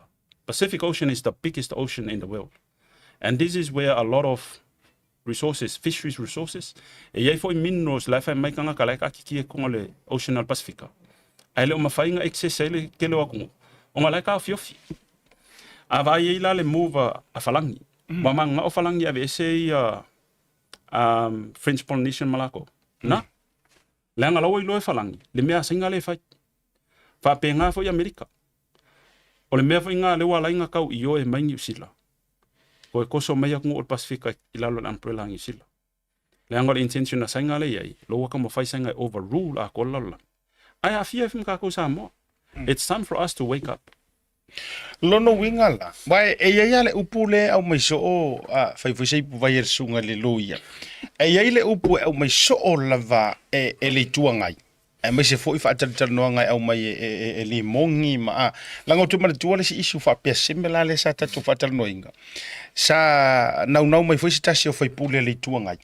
ai ona sa America le taimi lea ai na le mawala se taimi le le fai se pa tata noanga no tatalo le ia e mafai ona to e mo se ava no pe o mai ai pe tai ona wa pisi la o kana lai fai mai lo sunga le liloia fa mai ele avakua maka ko mafaufaunga ngi e fai e fuasa mo lai se fe le upuale nei fa mai e ku me ngai ngi usila e pe folinga mai o Samoa la e ola le pange ka Pluto ole winga le aningo pa la ngai sa ola o take over e sainga ia le vaenga le wa fo Solomonga iyo matulanga ola o fisiri la ola le me e se Solomonga maka ko ola le me e se ku valu ma Vanuatu manisi o Pasifika o yese ka ko milikiti o ye ni tanto pomu o ye ni tanto va ai pui ai lo tanto saunga le mu mana me ai pe o tato e mai ale manatu foi le faale ango faale populi e pe sa wai male manatu fa sa usili fa pe ele o nga me war kala le fa mai ele tutupu na me ai a faila e la ofisili le tutu overtu fa mata le wala le nga ka fa ku poi me ia o swinga o vai ngor tu la fon o swinga o vai ngor ku la wai le ma fainga ka ko land mai lo le ba a sainga ma o mai I fa fika sainga e au noa mare swinga o tu la fono o fa vai e taita inai malilienga e sa o maule wa line ka line ngora ko fongo wa ngala ko fongo e fa create la ko page e sa ole sononga sia tava be foile songa sunga ale ya kau so se any democratic country e o fa nga ole sei pe Afrika la el malo e manga o mia se kula fongo e approve anything e pa wale ku o le ma mien kula fongo o sainga because ya sainga se imare ya right akanga o me fainga o fainga ka ya sainga o fainga la lang ya sainga wa ke ya la lang ngo amaka nga open market le ya economy la lang wa concentrate ele kelo company kongo sainga include ai company America onga wa fa kongo fie sainga le leipa cost e o foi materials life anga sainga they are all cheap onga le mafo for sainga the economy should be running like spin aka ko compare inga le quality o loa sa fa yasola i America ma sainga kemi maybe se fulu ka usanga fa ko aleanga se sa fa America kami se fulu ma singa expect ele sainga ko fo mai ko fa ka ko me fo e ke ala ko fa pe ako finga lipia no parts buy new one ole mela nga ka ma fa ngai because ole me finga lenga vai le plesking ya Solomonga le para mia Solomonga le ma kungi onga saingia le tio ma sainga ai saingia male los ko inga ele ko ku mai onga olai lo le leia le ko inga le mea langa manga o sainga ele serving ai le best interest on kanga ma o ifo e o ka ko ka Pacifico kanga ka e ka ki fa alo ai ka ki lo fo I ku e pui ka ko a inga ma seka e ko e ka wo fa kanga ka ngu o le mea kong wanga ngo va ai la o sa mo pe anga fa pe ngi o le ku ma le cha pipi ka mingi o le ave vesi a inga o le vesi la nga a inga nga piki ai lunga e kula e porque fongi va pe ya senga we need your help we need your help sent mai ni milkeli o mai resolve civil unrest lo sa mo and that's another way if I pay lo we going to start taking over part le look after mako part so oi ma se fai se ami base foi le as a backup wow I love e ka kan sentinga menga ke o le ka o le lung sang o le avangi o le mele o fai koninga leo the police academy ke le lopenga lu maka paule o le opening o se aseka e wala aseka sa mo la ku sa mo kuma ila fiong al palmia le kuma ia le kai le kuanga ai ila maliskan kalango vai ku ele ko yai ku mal malo ala kuma I ku o le sa ave ma komisinga o leo now if you look at it and try and analyze from a strategic point of view le manga o ka wa ku ya sainga we still part of this don't worry in the next elections we will come and take it over O ngā olanga iei le ampasa sainga. They still says, lai ien mafofo sainga. Mo ke koe ku mai. Those are our puppets. Wow. Lai ku mai o. Opena walau papai, savai ma opolu. Oi. A walau papai le fa ngai ma malu le kung. A ole mea foi le lenga kele ai foi a kala sa o mai le vai kai mi o le HRPP. Man kuat pu lo ole nga sui e le me mu le ngai lunga le. Yeah. That is not HRPP kala. Ole kala ngar kala al fast. Me mu. A ai foi la le se kung o lang mu. Sainga. So we have to look at all these issues from a holistic point of view.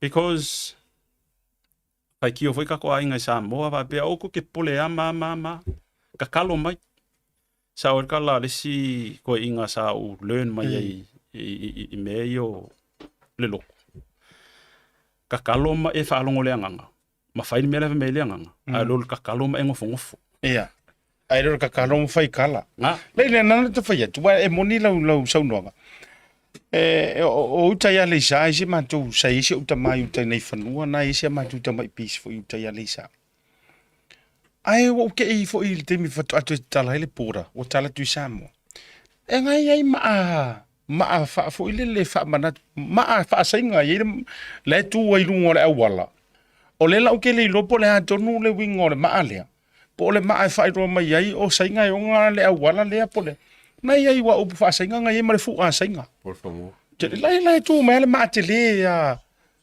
io pe o polo ke ki fa sainga e tu ai fo i ma le la tu fa ai roilo o la ofisili a venka ko me fa penga i sainga ma me uma o ku ni me fa penga e fa ai roilo i tanto o i la tu nu lai tu o so polo ke ki e tu ai fo i ma tu langa fa pena ono ngo inga ali mai meleng sa ngoi ka kai pan mi fo ko ki ka ko koi la a ke lo inga malai va lele male wafu len ko fa yus o me siri nga o nga le beisa mo pe nga o kwai those are strategic assets o me nga siri anga ngu me nga o le ka ko ai ma tu la le ata wa ana fa wa o le te fa longo tu ai le pisa mai e tu la epa e me ko fai e o mai ya fa au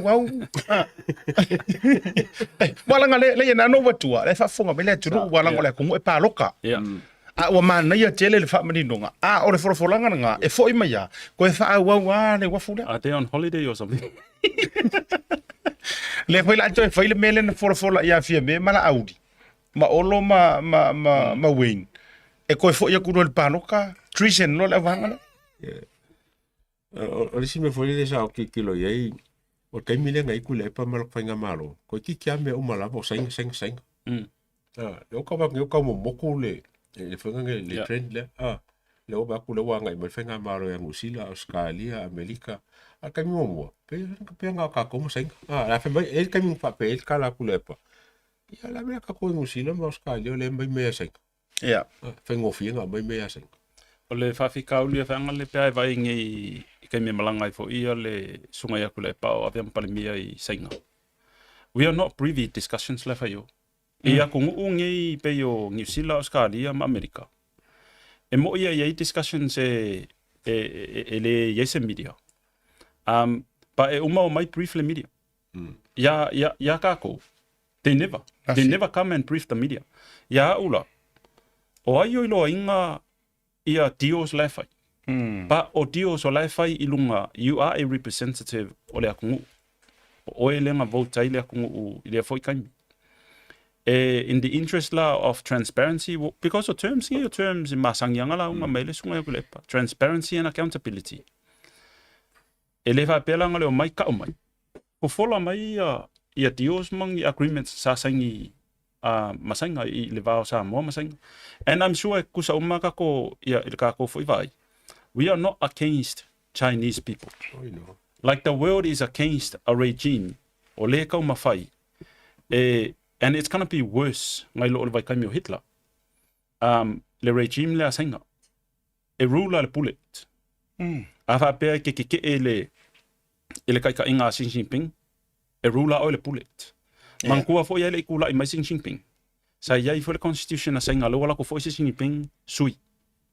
Like ile kai mingi e ku oki ale le pleskenge a Xi Jinping me le o le ko akele fo yo kai o la ko sa sui pleskenge mai key roles a sainga sai ai ma ko aku la mai Xi Jinping o me uma nga fai sa mo nga se a fa me o ku ya le bo fai Xi Jinping so ke le lopo se ai ki nga mai o po le ai ki nga va ku ilo fai Xi Jinping ya o lai kia mai o e o da ma foi le na e fa le tonu ngai lono ai tu le pa wa nga fai ai ku ko ngolanga government mana tu le vaenga le na fai ai tu tonu langa government i oi mai langa le fa ma vai ku dia ka malo man tu na ru le sena malanga la sui pan mi la wofo foi ai nga foi mai ya o le fai le me o fa ma ro le siang ka ma ta te ta ora fa saren sui le ko sui pan mi ai sui pan mi ai no manino la man tu ia na sa no nga fa ata na faile inga ofisiri ngi ko fi inga olanga kapingeka man tu fo wa malolo uma si ngi or kapingeka ku le pasa ia my ministry portfolio fo nga le ai ke ofisiri ku nga fa mele tala no man tu no man tai tala le na fa mai ia wai lo fo yo me fa penge e pe ya fo ile o le ngo fo ko ngole o le valele Io e vai a kurka i lango ma ia e maua lau business class tike longo winga o lau mingiska hava mai ia o e fo ia e vai a kurka i pe e fa le ngolua ma pe kau ia e ko le economy e langa fa sa fa inga ko inga ye le nga uma ko amare ko yo mai ku wa ia vai fainga o fainga na skaidi mai o pe skaidi mai skaidi io ya langa la wa lati ono tatou o ska mai ku a Xi Jinping fa me ko ma fa me ya ma uma ko ma le ola le ko fu mai io a wala ki ka ko fa me yo fa ang fu fa ru mai singo fu e la wo mo wori ko fu ka ko kamba Xi Jinping ko fa ko ka ku le fa wala Xi Jinping ole vaenga esi tu langa te nei o fa tau o tatu talonga mana tu ono nei lava wa umanga kusi le eritale observer ala ko kusi nga o ya ile savat ile tu langa lava lea e tu wa ina ile fa nga malo ile fa mai le tau ma fa ya ve esi tatu wa ya lauteli ya ma tu langa fa pena a o le la o manino le fo tu ina tu nga ile me se me fa pena o to tonu or constitution that is manga ile kalia alminska la sa manga kalia alminska lo ka sa ola ba ku sa mar ku sia ku le pa nga pa me foi pe la le lo fa vol balea la ia wo tali foi alminska o kalia alminska a fa pela la target ku le pa le Commonwealth mo le UN ola le fona bro fa balea ko kalia alminska wala nga e manga ia ba nga kalia alminska lo lang ku si leng fa o langa ia nga fa ka ilalo constitution se kusi ai express his views but I hope malama kaka ele va pe express a kuloa le view au va pe kulepa matikla ia le it's the truth e ka kaua ia ka ko ka ko lo ma fai kau fesili fa malama pa kala ngo fo i au fo ngai se ma fo va pe e fa finga ma ka ma fai ko poingi veves be open mind o le constitution ele o se constitution mo kanga kokas ele va pe own se ainga ele va pe fo ye own le malo le kemingi o le kuso o le fa vai mo kupulanga sala ko faua mo ika ko lo le kemingi ma ila ko fo la o mai ele va pe la o le a ka ma fai ya e ka ma fai ya kuria pu va pe o le mele ko ma fai ngala wa usa o pa mi na ma inga foi le lo el kanga ka ele o lo fala ku e fa ala ka le lo fala ku o ya o malo ma fa no foi so fu o el kamingi ava pe ngi o soka kamale la it's time to fa pe mai ia o lo kami fa sa ungi o le a e ko ma fa ye take le ka si le si levo ai o mer kamingi la fi ngau o la so fina ngalo no sunga lilo ye fa pe ia le ato fa mata o le mana tu ina langa le tau va tu lo fisili le ile mele o sui e pleskinge sainga sui ngol constitution e for life nga ia fa mata le mana o ngalo tu ina o mafu ai lava ona le fialu ese ma le talia pea le to ilalo. O le nau e for life i. Whamaka o le swinga uma ma amendments ma me uma ina to e fisu ia i o le constitution ma tu la fono. Ina ia le lifa uma mai e miti a ia mea uma e for life. Laso o lase ia pe ke fu ena e wow le malo po lase tu lang fa pena. I think o le ka ua i o le melenga o mele ofisa o ngai ki luka ngoai. Ele ave senga le ngave ese ai ka ua i o these are landmarks a kako. Landmarks a Samoa. Because ai mafau ingi. Afa pe o leke kau mawhai e whau le olo. Ia uma e o eke ki i runga le olo. E ke le manga o kangaka e ba ai aku e remember the history. So therefore you have to clean all those things. Nga mawhai la inga e whai aku i kupulanga ia la kupu mai. It's all about me. I did all this. Paul Fesili. Sau kupe. Ongi kupe nga au mai se pisingisi nga e whai. So, e ka ua i o lau Fesili. And yao, e ke le i o lau suspicious. That was all behind i le moving o kulafongo, swing o constitutions. Because o ke loa a mafofo la. Lenga ia esko ingo ko filau. Saka ko woa koruka usanga mawhai paro. Yeah. Lea ko ngu upiko sili o ngā malo sili laulang. Pā kausanga. Yeah. Ai ia Samoa. Lima. Wa lima kausanga. E oa yang iusila le manga o ia yang iusila e wha kausanga. A lea kodu. A lea kodua. It's not an easy thing. Because o iesi yaki ai le transparency. E ke le wha pēla ke ala kui o e ngofongofo ma e wha lue ma wha kaukala i aseka akangaka la fonga. I le lima kausanga. E umai fonga, lau wha pēa. Ia, lau o maku e sa whaikio. Lima kausanga, e leo se mea la kiki. Ai ngā sui foi e whai ngā malo a le sunga ia kule e parkai minga i.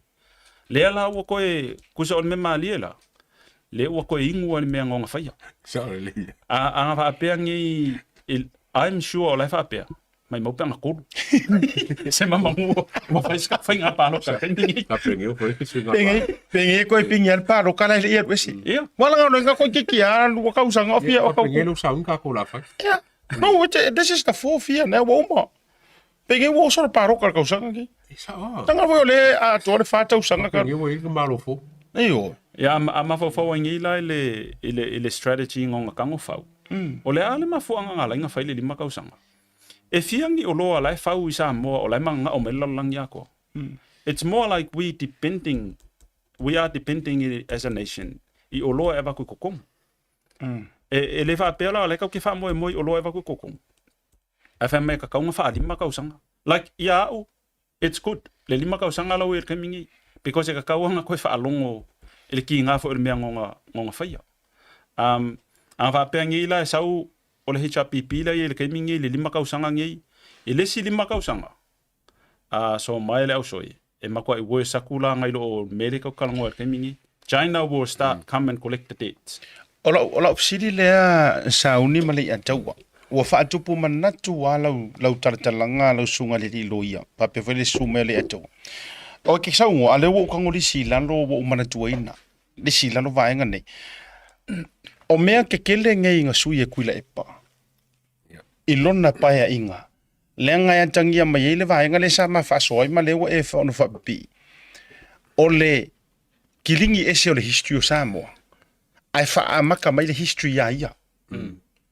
Mana tuofo, o suinga nao tausanga o le paloka. Ave ese mai le toru ai tu iei le lima. Inga ia uminga ngofo ai pia i kongu i o. Sui er kangaka i ku awala. Sui tu awala. O le naunaunga.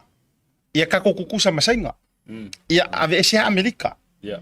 Ave ese Amerika. O kaka pie kau anti-Amerika fungale. O kaka pie mko ave yo ia kukuila matua koso er ko ingar pa.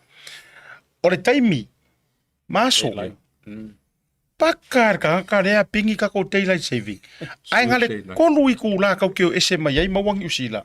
Ma tulanga fa pena. Sui a doa le tangata. Ai manga ku o ngei mea o mea ke kele. O aso makaimi o aso fo i fai ka aso ale atua. Nana o fai atu. Makua sa kia ia ma fa vai e kale sia sofiku. Kasi le mea ngama kwa afia mai. Besi po. Bebe si la so fitu. O fai ngarga ka le swinga ato. O le si mele o titilo atu. O le swinga ele tangata mo me o landmarks ia. Sua ese le fale fongo kuai. Ka le pe ilalo le fale fa masingo kuai ma le nga fai mo official leo. O le si vaenga. O le kasi o le aso e pe lua so le fua. Sisi ngā fua. Le joe whaia tatou, this is a cultural event. Ai manga o e Amerika ko wha ma mawhaere ke wila. Le angai ke le koe sai ngai rua kui Samoa. Tatou waru, ai kipi ese, so o le winga o la tata, le sila vaenga le nga kango ai loa, kango mai loa ma le kua iai. O le la funga whaifia. O mea ke ke le ia. O mea te tele nei na sui a koa go inga. Ai nga whakarikali a lea kua ele kai meo o kua i runga kai peo le olo ren kau whau e alu i paperongia. O i le olo, ia nga, le olo papelo. Nenga, nga o olo inga o vai meile ko vai e o ia o nga kokofi. Ua matua le to i loa e lea tangata se va. Kango kulo iai. Ai ksai kolosi mai e loa iai mane. E nala na o whaia, to e fo i mai leo la utala. Awa o ke whakura o ka lai lea sorsisi ngā fua. Kasi lea cultural event e toe tō manatu wa yaso o le mau. Ngai ko inga ia. Now, wa iai se kai mi wa ngau wai ngai kai ia ngau ia. Wa leu te whai atu nei. Pei o ia le na umi mai. Na alu whapea mai. O le a whai se statue.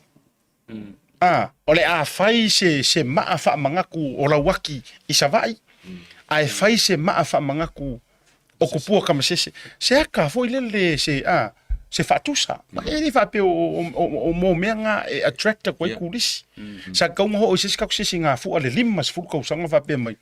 Ia e ka kalai. Ia laku le va ai salolonga. Lai ku mo ka maharo la waki. Ise island fo ile ka mai mo ku isa lolonga le ini lai e fai ise me alofa fa pe nga e maka ile fa pe na fo ia tatou i tumua. Ia wa e kele ngai ko inga. Ia e pio le a fai ngai ko inga ia kai kai fa. Lai ma se na mea. Ai nga or ki pinga ilalo. O aso e fai ia fa fifia. O me ke kele ngai le ka le ngango me like. Swingo le ngol ka pi, swingo le ngol mra o le fingol ba lele. Swingo le ngol mo ko sa mo fa sa mo. Swingo le ngol sa mo ia sa mo. So ya sa mo. Western sa mo. Ave ese mai malu le or malu. Ale o ko so mo yang press conference e fa inga le o malu wan mela o ka o ia na ave ese. Ave ese mai masio fo mai le ai ta o pior fa le tu. Ai le tele o nei mea. Ai pe mo fa ku mai ngai. Avele winga le na fatuela e taua le mele sa no ia siata ile ave single landmarks ma me ia nga create onga pe mena o fa koi e ko kupu e walaki ngi le fast walaki ngi le swing on malo ia ila ko sa so i fu mai le kasiva vars fulu sauanga ilumo e kasia ka kala lo ke lo sa ka ia le ku lepa HRPP nga mga ola carry on nalinga inga ifa peka nga who's Lawaki, we don't know him.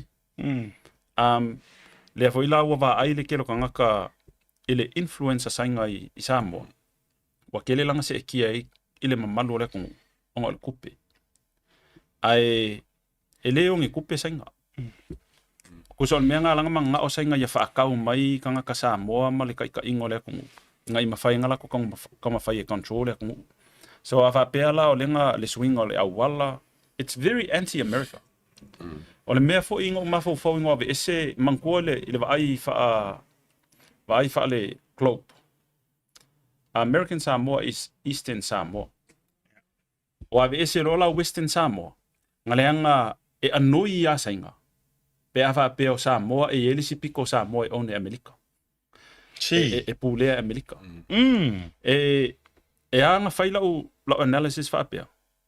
This is how you look at issues e ko kongon mirketi. This is how you analyze things make a fire purely strategy. How you going to defend your country. E maaliela ke opea va ye nga manga okula e pa suile wala e mankoele ale suile wala. He was so against ki manko lua fema le kolu. Against ka valenga va ko ingisilo. Ale a ko se kausanga. o iu lai nga wha ngaka i, o iu lai lua whamal kolunga whai mai, le koe a wakuan ka awale mai New Zealand, ua kele. Ai uma e lua whe mal kolu au whaalonga aku whapea mai, la asuila wala onga o New Zealand ma Australia. No, it's not New Zealand ma Australia. Nga kau mawhai ia le whainga malo le HRPP lalo teika inga kuleipa. E ave ese mea lailo ai sa iai fingerprints o American per ka ngia e kongo le kongo. Because o sainga. And o le attitude nga sainga. I ko kongo le mea lo ke whainga luenga ai, I think 45% of staff in Mako team, they're all Chinese. And they are so against the country ngō mai. Because ile la COVID, they are better off in this part of the world compared to mea ngō mai lako Mako. And o discussions foi la liko ki kalangoi. O mako kalangoanga i e whai o. O ke si kinga foi au la COVID. And they say, e whiwhiwhi i e kalangoa whaasainga i issues ngai. Leanga lau ki le trustinga foi sainga i e whiwhi o ai ngai, it's like spice. Pingi spy. And o le lako whamakalanga. China has a vested interest in the Pacific because of America. O le ala me o le whai sainga ka mingi. Issue soft loans il Pacifica. O ki whawhikai al whainga malo le ka mingi loa ko ka office polo ke ki le whande sainga. Peila o le wafu. Otherwise, ang whapengi o le carry on ka mingi. I guarantee o le ewa makanga floatia va Amerikeri a sainga i Samoa. Pe a fua i ka mingi manga o e whau ele wafu le iwa yusu. Yeah, that's 4 years ago. It would nearly finish by coming in. E o fuilan melenga sa ngoa sia kai kelo polo ke kia sainga. E kuere fua sainga. O le fua. E whaai loa kuai. O lea ua e pulea lea kungu lea. Kanka inga le. Yeah. O a wakungi foreign aid ang New Zealand ma Australia ma whapea koe whakul ma ko fua an meanga whaongai kupe. E se mea. E le se mea. A fua foila i le swing o si singa fua. Ia Amerika. It's one of the best day in America, le Independence Day. Le 4th of July. A lewa kau mawhai, lewa sui kasi le aso, ua le mamalu. A le aso sa o loko e kangaka. Sa ave ese pūlenga le whai mai o pūlenga sa ua. A lewa kasi le aso, wakau le ingi. O le ingi. Ni meo le sisinga. O le loko a kakalai, umasa vali, le siaso umalo. Ese vai. A ua le mauama noa sa ona ia nu umafio anga. E wha fia. Makaulangi mulai masik wa musul. That's your freedom wa bese. Wa musul to ina e saufa i umi. La ino ropo mongia. Wa musul e saufa i umi. I mea whapea. O le tali o le meo le musul e saufa i umi. Aru ese. Mai ko karunga whapenge i walanga e whapumanga kulia kungu. Makako kilo foi le i au wala ki koe foi mai ia koe inga ngi whawa mei ia whaisai.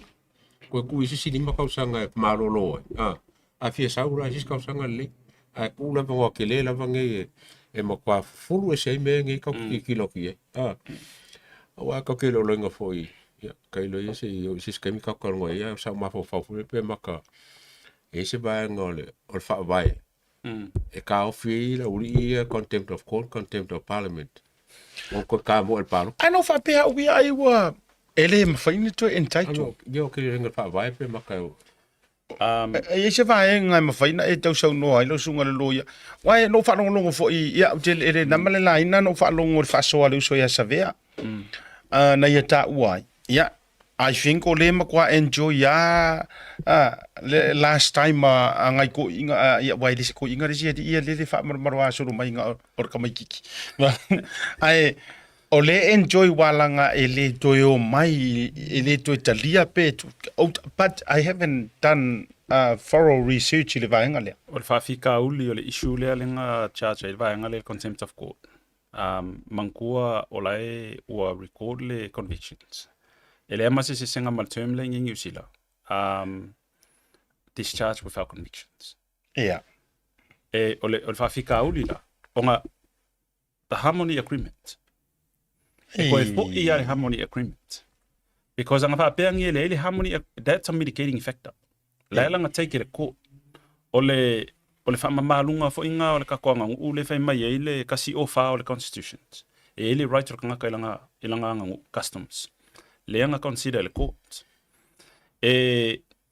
ka ilo la ia ke o fa pese si ele mafainga o mai onga o kula fongo lau ke mala ka mingi fa mai se ilonga a ko ka usanga e o e fa pui se convictions nga e sodia nga ele mafaina ia le nga e ko run a vaila le conviction lenga committee la oli ele contempt of parliament mal contempt of court ele a ko usanga ko zalanga meet le threshold kasi e ka kaunga meet uma threshold lu convictions ma serve lo kai ia le waka ko kala mo lo winga va pe la ma vo fo le ile ke ngi wole entitled lo waka o ko entitled la because ele o meet threshold lu ole afinga va ngo kula fo e paula le ko inga ava pe ia ila ko le challenging a city o foi pule and I think yeah jawia with much for ile now ngai kanga ka wa afia ile kaunkoyo to me se ole foi ko kam mo mangisi ya to be honest lenga o tautele manana ole me fu ile ole umatula ia ufa pe mai anga ko anga le ia re kula fongo le ire kula fongo aya ole fa fongo mai le tu malo dulo ole pa masale panga lo tu malo io ai me se fo io fale tafia tolu no ore kele a fu kale ro po fale ka fia le fale ka lang of la fa ia to me fale ta to va tu le tu malo malo si o fale ta ai ia ubia e iso ka ngau fu ia wang e fa pe ai le o si o fu ka mo ai to u tangata to u tangata le la to feelinga le fo fa fonga mai walanga ele se sa mo ke lo ko ya o ngai followers atu le pa malimon lea ele territorio male fiel ka ko program a la fa longo atu ya le atu ma le isamo ma tu atu ate le yo o tangata o le o manino mala mai tu langa fo yo tatu fa so ai vai fa longo winga la a o so se si kwai pa o le temia te o so i tu ai le pa sale pues kam si ngo so ai mo fo le fo wa kula so ko nga me fa tu la e ngo ko fo me fa e ko ka mo e lo kula afu ia ke au ia o ke lo voela ia fo ia ka ma ko ku malo la fo e fa long mai I have no interest at all le alu le ki sa o te alu do fo pe o i do fo pe o tatu por kalame do pe tatu por kalame io ke le fo io la ka ia I have plans mo in New Zealand sa o alu ngai pa fo ia ko i fafo and I think a full contributions ke fa ia sa mo pe fa pe mawalunga se avango e yainge you can sit in tables ma fa ikanga kala kalngoi why don't you invest in samo ngai lo ka alu le fa pule samo ai pa wal mela ye o fa pe mo le paki fa mele mo fa ya ko so I look at where I can make the most impact mo kanga a samo mo makanga Pacifica fo pa ele kulanga le ulu sa ngo mai ye le kama mo e o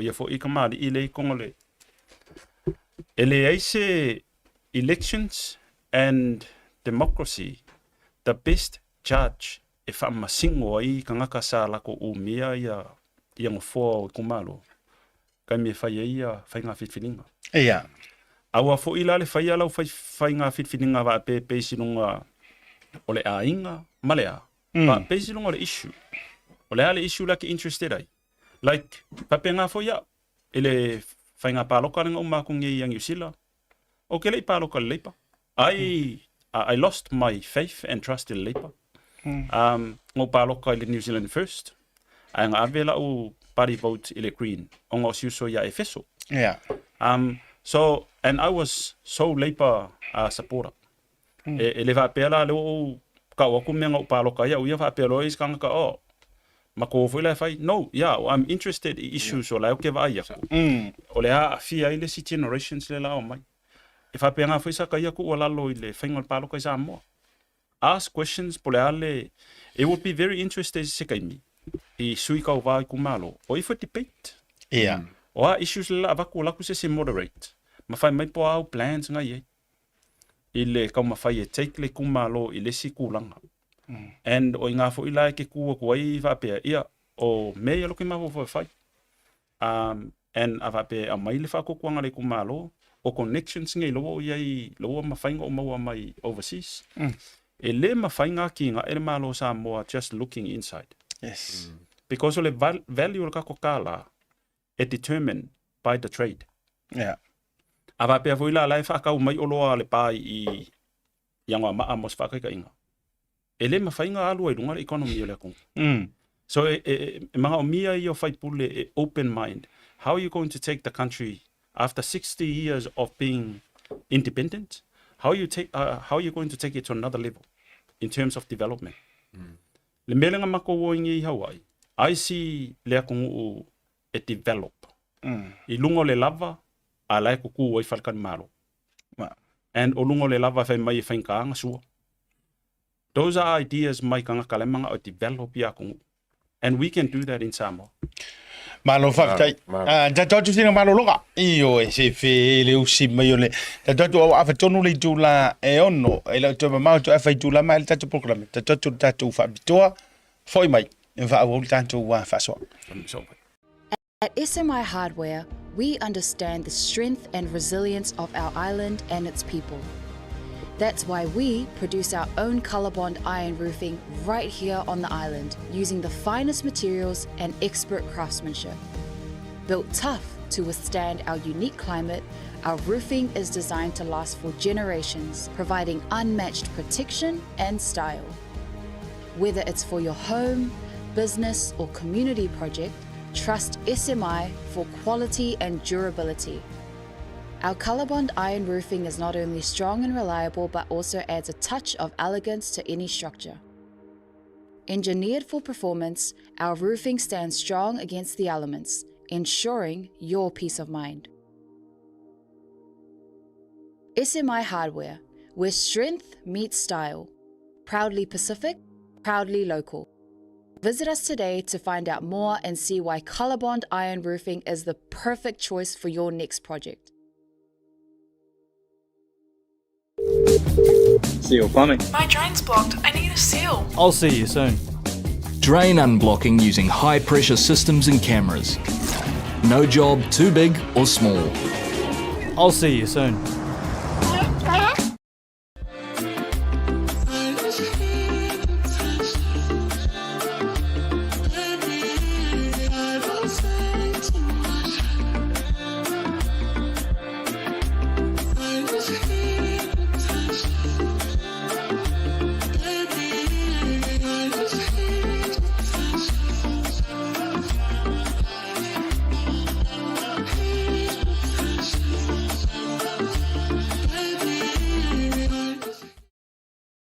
Talofa Lava. Tasi Market is here at the Mangere Town Centre, the heart of South. Lo watile o fitu minute watile jitele afole ono. Tolo sumar fitu minute te ile tula e ono ile tautu fa wa alle Blue TV ba tatu por club masani le fiafi.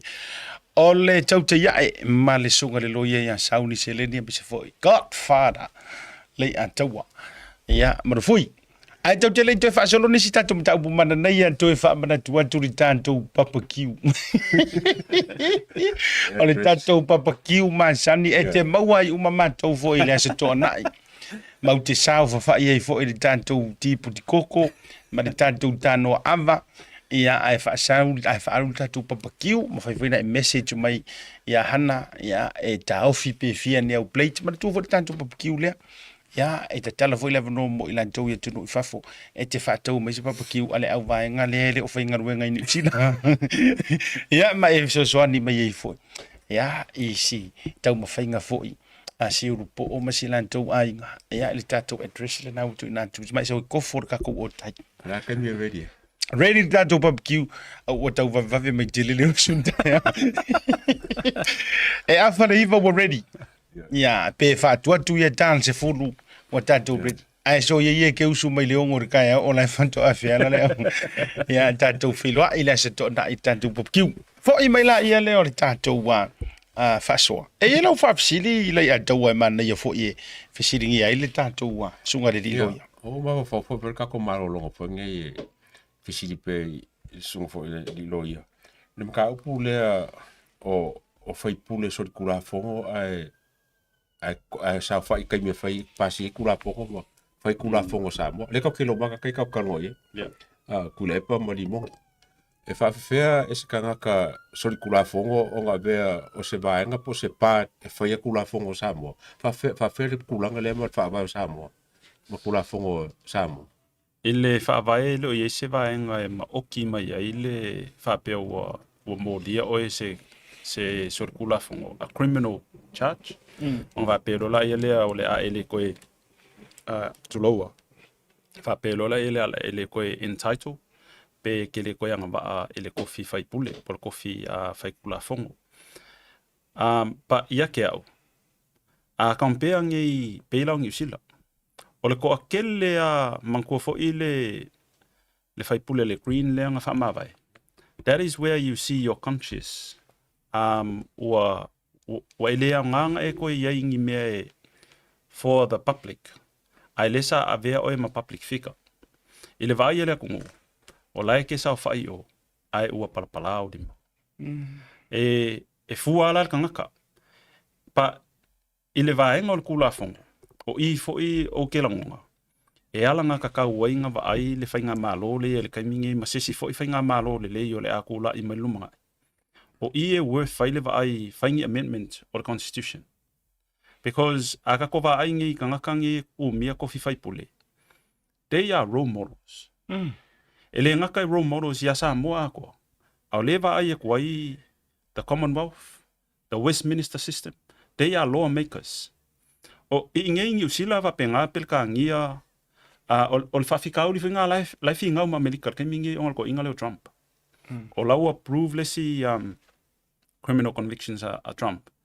ai le manga o ai alwisi and o life nga Trump le constitution na kemingi because ele o yaise va ngol constitutions o ki lia be specifically stated e ke guilty law e alwisi pa ku ula constitution america ku kele wa ongos furumon kupu ka usanga kalunga kuko kasi Samoa o vaenga ia e loa fo ile fainga malo la sa va ai le lumanga ile ku a faingi vaenga o constitutions e pui ai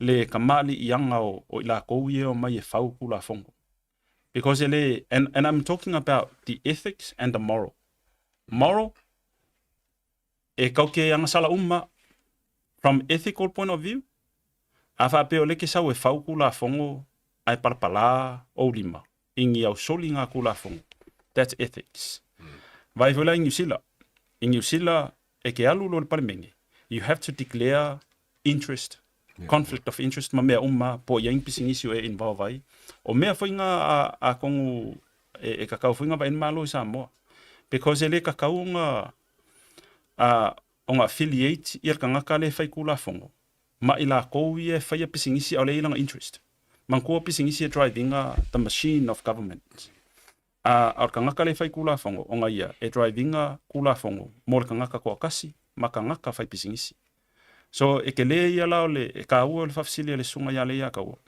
onga ole fo ie ka ke ma fau isi ka ka ole akula I mai o I fo I lo ka ko a fai swinga constitutions is necessary not swinga e umai fongo ma le pele ku anga fa pe fo ile genuine le ma fau o le sunga ya kula e pa ma limongi ile me fo isa ka ngu oila o fa ma vai fa longo kwa o le ale nga pispisa o ko ngol mengi ele o se fongo ka le al fongo la o la kala ngo ku ngi kula fongo o fa ma monga ye ko ngol mengi e a muli fa ma monga ngi e fai fongo ngu o mai fonga o le manku le sko inga le kala nga fai you know le fonga nga o ma vai ko a fonga nga ngi la fa ma e ko kupu e fo ila alo ma fa nga o le ko o I make reference ai ya ila ko sa lo kea kula fongo sa pui sa lo ko ngara ku and that's why I think important ole on melenga e sa ngo ile ya tawo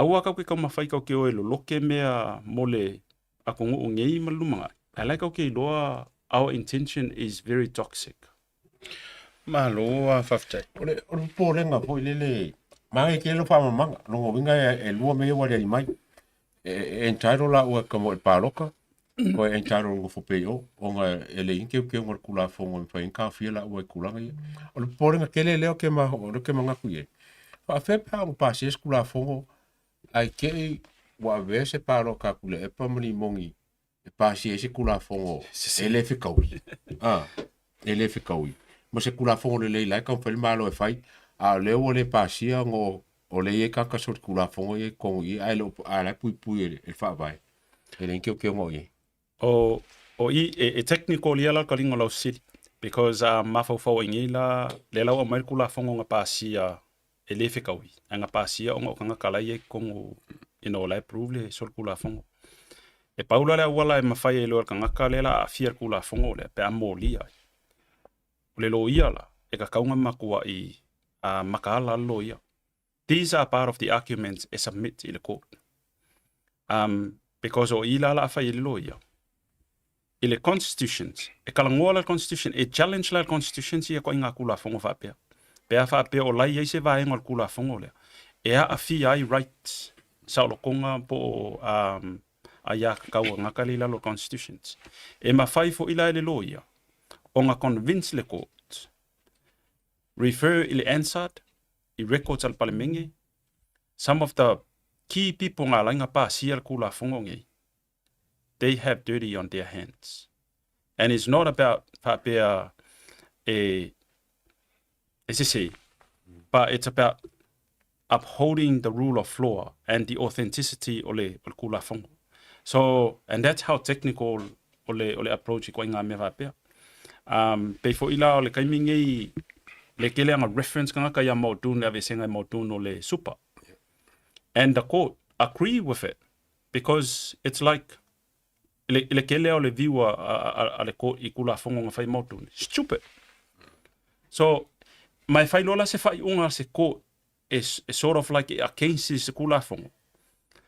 E ongo convince ele pale mengi suil kula fongo. Because that is a precedent. That's a common law precedent to lower set. E mo ila overrule ele kula fongo pale mengi ele common law. Pa o ila la vai fo ila ile au fai kula fongo. O le la feke e ngai ai e make sense le vi wale ko. Onga o lo wale make sense ya ngaka ia e papasia kula fongo. Wow. Simu muri. Ja, manaya. Simu muri. O isi se o bo le Harmony Agreement. Po se mai mo mer ka ko pokala. E isi e sanga vai isi le Harmony Agreement le. Po ye fu se copy o le me. Po copy. Pe me fire public kilo ye. Hey. These are open courts. Like kele o ka ko sa mo fa pe mai me nga ile but it's a public court. Se longa wa mai se fa unga le fa masingo. And of Famasingo, they are reasonable people. Because if I fua le public interest, ile issues lai lau ke kalangoai, ma le sefe or kangaka le afia ile issue. So, se a ka ilo i sa moa ia. Ai se a inge ngiusila fa apea mai ele mawhai onga kako excess i se whai unga se Famasingo, nga mai se ko. Onga fa apea e fa sa. Courts are public places sulu ai le kungu. E sa ili ai le Famasingonga e fua inunga kula fongo ka oko. Ava bela le ka kalngo le Harmony Agreement. O ke le vai se Harmony Agreement. Pa e mawhai le kungu unga va ai. Pea nga uka ua se kaimi wa sola fo i se sika ko pokalame. E le i testinga se si le constitution se alu avile court. O kula fongo lo pasi mai o violate ai lau. Lo sa lo konga le lo constitutions because o la ye le par constitutions e ma fai nga lu kanga avela nga fai ki yonga le Supreme Court manko sa mo le Supreme Court sa mo le high court nga inge e ma fai nga lu kanga ka avela nga fai ki yonga le Supreme Court e nga ma fai nga fai le declarations le Supreme Court o le kula fongo nga pa sia mai o a fa area nga inga la lo constitutions e ala nga officially o le kelo me ka ko karo nge ai Male lave le yengi. Onga le agreement le. E ka ua kile le agreement le walanga le wa sefe ai le uri ia. Ai wa violate time mole. Mar kelo mea e le kakaunku. Ola ofisiri. Ai fa mata sa ta tauna faile mea. Ola ofisiri na mana tua mai fo yo le o tatou toi hoi faile fai ngā pāloka. O le la ua uma wa the people have spoken. Ia fai kau ai lopor kiki ele a kai ngei. Tulu. O lea la ua toi a mai ai roma nei agreement I tonu. Ai wha amaka saka kaunga whai le mea lea in terms o le suenga o le justice o whai ngā pāloka. E sa kaunga whai ingi whai ngā karangoanga whapea. Ole, this is why I'm very neutral I issues whapea. Yeah. Mai o te loa fo iu ke le lopo lua manga kua. Nga iei lau view, lau ia personal view how democracy should be driven I Samoa. Pe ole mele e ke sau o leke makai. Nga e kofu mai I koe whafo I mea singa lo ainga. And you will be sitting here as sauni. O ngā, o ile sau waile leanga ngu. Whaalava whaamoa I luma o kula fongo. O ngā lewa pēr ia, whainga kāle pa ia ia ai mai. Malie ke aulau songa ngā lisi vai kaimi ia siaka lisi pokalam. Wa uma ngā whaalava e malie koa lea moa mulea ngu. Ku ula lea ngu I ngu mafioanga. Ai a whaapea o le kau ki kalangoa I le system ngā kako borrowinga mai from Westminster. Ele o sau Western pida ku ulanga I ngoa wawasamanga ia iluma o le ngoa Western. Ele o sau foi John Key ku ule ngoa to savili iluma le ngoa John. Pa ole kaimianga whae e ele lima ole kupu ka maika ia pelkangi ia mawapea. Ave ia John Key le Sir. Kaiminge, Sir John Key. O ile o lo pala I palalangi ka kongu. A whapea la e kau ki o e kali whisiri le a whapea sa ka kaunga whai. I lalo kula whongo. No. Sa le ka kaunga whai. These are role models o lea kongu unga iai ngā vai kaimi. And o ia kaungu uai foi okay, e interested ia ule kala ase kangaka Amerika, a black Americans. There's a lot of role models, but some models, they don't play a role. Ko inga me whapea, o lea la a o somer kula fongo, ngā ngau alka miu ka iai, kwa I umau al kula fongo, pule ai la ko. Ai ngā ngau alka miu laua wa whaile whai unga lea kongu. O ese la o kouse I o mailisi vaenga rea. O solo ule ngu. O ai la e o mai awapea la o sesi lea mai sa vai po o kua I ale paka o lea afia I kula fongo. O lea la mea le whaonga lea ngu e whai unga. O I voi la, ai mawhau voi la le case o le pleskenge lenga iei mua. O lea le mea whaonga I. Ma whaonga I lea wala kua e avel palimenge. Onga o le palimenge lea sa whawha iei ka mali I o le kungu. O I ngā lenga lainga whapea ngā lenga whenkao le fionga I le swafa makai fo le fionga I a akila. A o lenga whai ere whai unga sese. Lenga whai unga sese e la vea I mai. Ai ua commit le crime. From the court point of view, we don't care po oe o le kupu o le alo nguu. We actually looking, we narrow le issue. You commit the crime, you pay the fine. Le ala ua mai ngai whaile harmony agreement. Ai lai sila mio mai le kungu. O ai la apala iei mea ia o ai la kakoso o ai kasi. O le winga le tofa sa noa le atau. O le melu tofa ia tuai. O le harmony agreement lava ia o le se whenga o tuila e pama. O la ofisili na le tufi ofisili ai. O wālanga I sa o kili vai o se harmony agreement. O le antonu la le ano fale o le harmony agreement. Ina ia sefe mai tuila e pa mai le tofu fale pui pui. Ina ia sefe mai li moni, ina ia sefe mai lanto. Waranga ko kere, e lenga o kuila e pa mai mongi mai si e sai kuolu o le melea. O fela ua fai iai tangata ia wamana tua o lea peina sao mai na o tuila e pa mai mongi. Ai e iai mai si anga iai le lisi rea o le vaenga ia. Le la vea I mapea nga la vea I mavisikota. Ia mafuanga mai e chi e. Pea I tangata na whio tulou. Abu says, what happened today? Walela le sao mai po o le nga fasa umma mai ai harmony agreement le au kanga ka umangi. E fori mai o mege nga sila firma nga le fele harmony agreement. Wanga la vea ma des fasa la lau. Io. Ja. E le ho pela be mi so ka ko le fast. Ja. For le fai. O ia o fa unga whapea. E ka kaunga open lea kungu. Ja, lenga o le winga fo ile o la uia whamakalanga. Elections, you are elected by a person e ke leer ka mau ainga. Markangaka e whakau vaar vai wharkangaka. I la ko lai kau la kau mawhai ainga. E kukusa le maa losi o le voucher ka ngaka, le ekisir ka ngaka e ke leir ka mau ainga. Mar ka ngaka e le eise ka mau ainga. So le winga, o mea lai kau whai se whamakalanga. A wha apea le wo mai ngei whaingi lako negotiations o ngā loa le whai unga o le pāloka ringa o mai o kou ia e kele, o kou ia le ua kou malolo. Ai o kou ia ngā solia kou la whango, o mai loa whainunga i. Fesili lea kungu. Fesili lea kungu o langa o ngā mai le mandate. Nā tonu lava. O le mandate ngā mai o le au mai ar kou ainga. Ai lewa e saula i a wapengi o lo suafa o Yesu. O le ngō makai ngā kou ainga. Ai lewa e saufa o ngā le suafa makai ar kou ainga. E ke kau mawhai e saolai. Ia ngalanga whainka le ka wā whiala loa. Ia ue le whikau. O le mele o tele ne fuai. O ma ngai au waka ko koe kango fiar maka upule il harmony agreement. But we will try and talk more of this. Ilisita tu puka la miono le tanto tani. Yeah, okay. Ai o le winga wa lain fatu ina i toi minute wa toi 5 minute o le tanto puka la me. O lea o kusa ko ikiki aka ko fa le ang oi a o me piko sili le o fe feu mai maka. Yeah. E o fo ila utilo tilo le mata upule le la vea nei le pisa ile hit and run ma nei me uma. Ua ngongoa kia uma lima o ka ngaka ka unkau ka kala ma koe vangen me lea.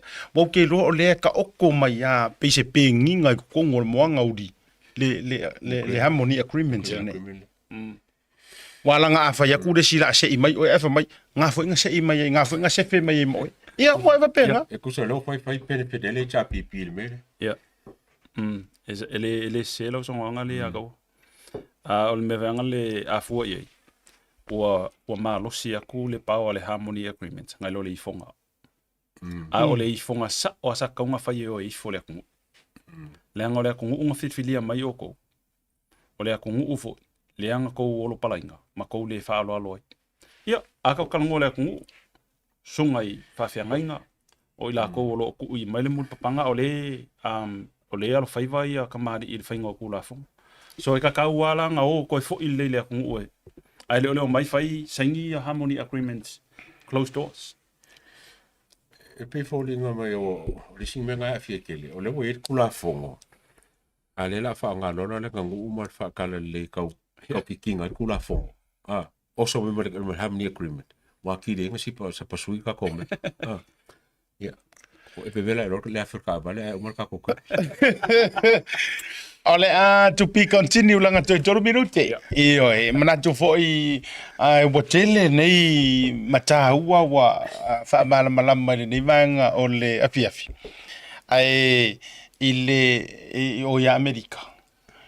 Walanga le na tala no mai debate le na fai nei ya ute e o ke ro ya o rua po yo rua le te rua ya o ye ri la o nga ke kapo i Amerika la wala ngole maso fo November ya aso ngo November si fe so kari masing fo ya no e pela kari la mkango October mana ya Ora utala ya o kiru song fe Trump.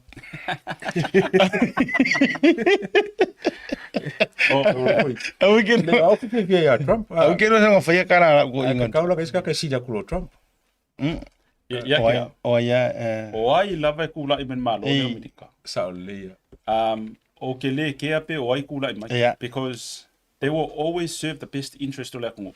Wa yai fo I fa kula nga Amerika. Ngale fa kausanga o lau te mo mua fa kausanga o lau te mo lua alu a kuringa fo fa kausanga o le mo kwa fa via le mi kwa fa via yeah o uia le la fa sa o tala o te mo mi se pereskingi e koe fa fo I mai ai le me o le maro si anga nga ai Amerika e lona tu langa numero tasi ke mo mi se pereskingi le fefe ya Putin ele fefe ya Xi Jinping mas pereskingi le ngalo me ya ka ke mo mi lailanga na no fa ya ia walanga na o tangata Amerika la vala to te silfia tele a wala to walengo kala ku fo e se ai fa tau se tu tu le map ai na share fo ila la o view ina tangata no fa ya tu ma to we are outsiders ka ye ka o poro mamau a fa yo fa fefe le sa u ya sainga mo ka ko a fa yo fa fefe le sa u Rusia ma North Korea e kau kere mo mi ala fa fi awalanga yo na me ma fai ngi usila ia vai election ia nga kala karango mai ia election pi ka fa ma tune o vai nga Amerika la ko yo la ko la ngo foi kilo le personality male o sa Christmas yes kilo la ko presking o le kiki mangai al vai ka ko le fa o se me benefit mo la na tonu lava benefit ko ngi usila benefit sa mo benefit o ska na langa o Amerika le leading le me por kam makuo o le big pro kam mai e mo mi a tau fa fe mai sia ku ala ka ke fa la ngolango ku ala ka ke makwa fa la ngolango ka au anko sem ai ma dia sa nga sa ka ke le pole po pesking langa paula vale ole ku inspire la ko constitution ele foi langa sel la feeling of pesking pe pio pa pola e fil pesking e kalpenga ile ka mi mo Amerika mai o se tunu u fa manuia ina o se tunu e sa o fo so longa de ale ya tau po o ila vai tu lai mai e pe nga o se ngalu fa fua me angi se ku ya e tu mau lava ya pe ali ipe ka mai ka ipo la lava tu langa ye e se fo ile fa manuia ina le tunu ya taurunga tato pokalame tato ifo tato papikiu fa mon le lunga tato filo ai ile aso to na papikiu ko ele ele ka con gene ma o ngar constitution tato sawe lango tato papikiu o lewa o mana faila o polo misi o ka kun mako ai nga fa ke le ngare o ko ka kama fa tati le la tai le ono se la wipu yo mutapen ayo aso ato tato papikiu ya matanto we vai o le sitato wa fasi silanga le na ona tawunu ngai fo proclame o le Pacific Finance Center Melbourne seminar ya o seminar le mo tangata uma fie fa tauni fale ya fa tau atu fa tau mai tu langa uma o lau kiwi save nei ni usila ave Australia fa tau atu le fale nei ave o le tupe me uma la fa pea ya wone emisi ile seminar le na ino fuanga na wada lunga sila to al tato flyers le na ya pe fa so da ili sunga ya fale atua ya wa fo ini si o fa matalanga tulanga vai ngale ni so tato fa lo wa tulanga tato corporate dinners more fast supporters ya tunu te tazi ole a fa lo tele o mai la so da ya o mani so tulanga ya ele tato proclame ya ai ele tatrunga taurunga tun matua so fa na ka lo vai le uso ya fatata mati le lua manuia tele lo waso soifua i le so ioi o le fato a ova ia tu lea ioi talo fai o le o se uso lea ya o le anko se matu fifiau ya ai Australia tasi le nei mai le ulua i aso nei proclame 4 years ago e o mai le so e le misi la vai lunga proclamation na tausi ya manuia li lo was soifua vai lai ko ngas fa ga we musu ka uma ia kausa e pi fa ta matutu mama o ko inga ile ska ele ya manuia lo was soifua ro fatele tu tato filo ila vo inai au Italia o lo i sinile matu or fatu masanga ya manuia li lo was soifua tawurungan manto proclame ele vanga o le fiafi marsunga le li loia sauni seleni e me se foi godfather le antawa ya me se foi le lale se le au le yor kika le foi misa sorry o ngaro ka ko ya manama tawa producer le sunga ya misa Jake ya eu ya ina fai ma vidi mai ele fai na lo fatere mo to tato filo ai tawurunga proclame le so tao ya matu fatu soifua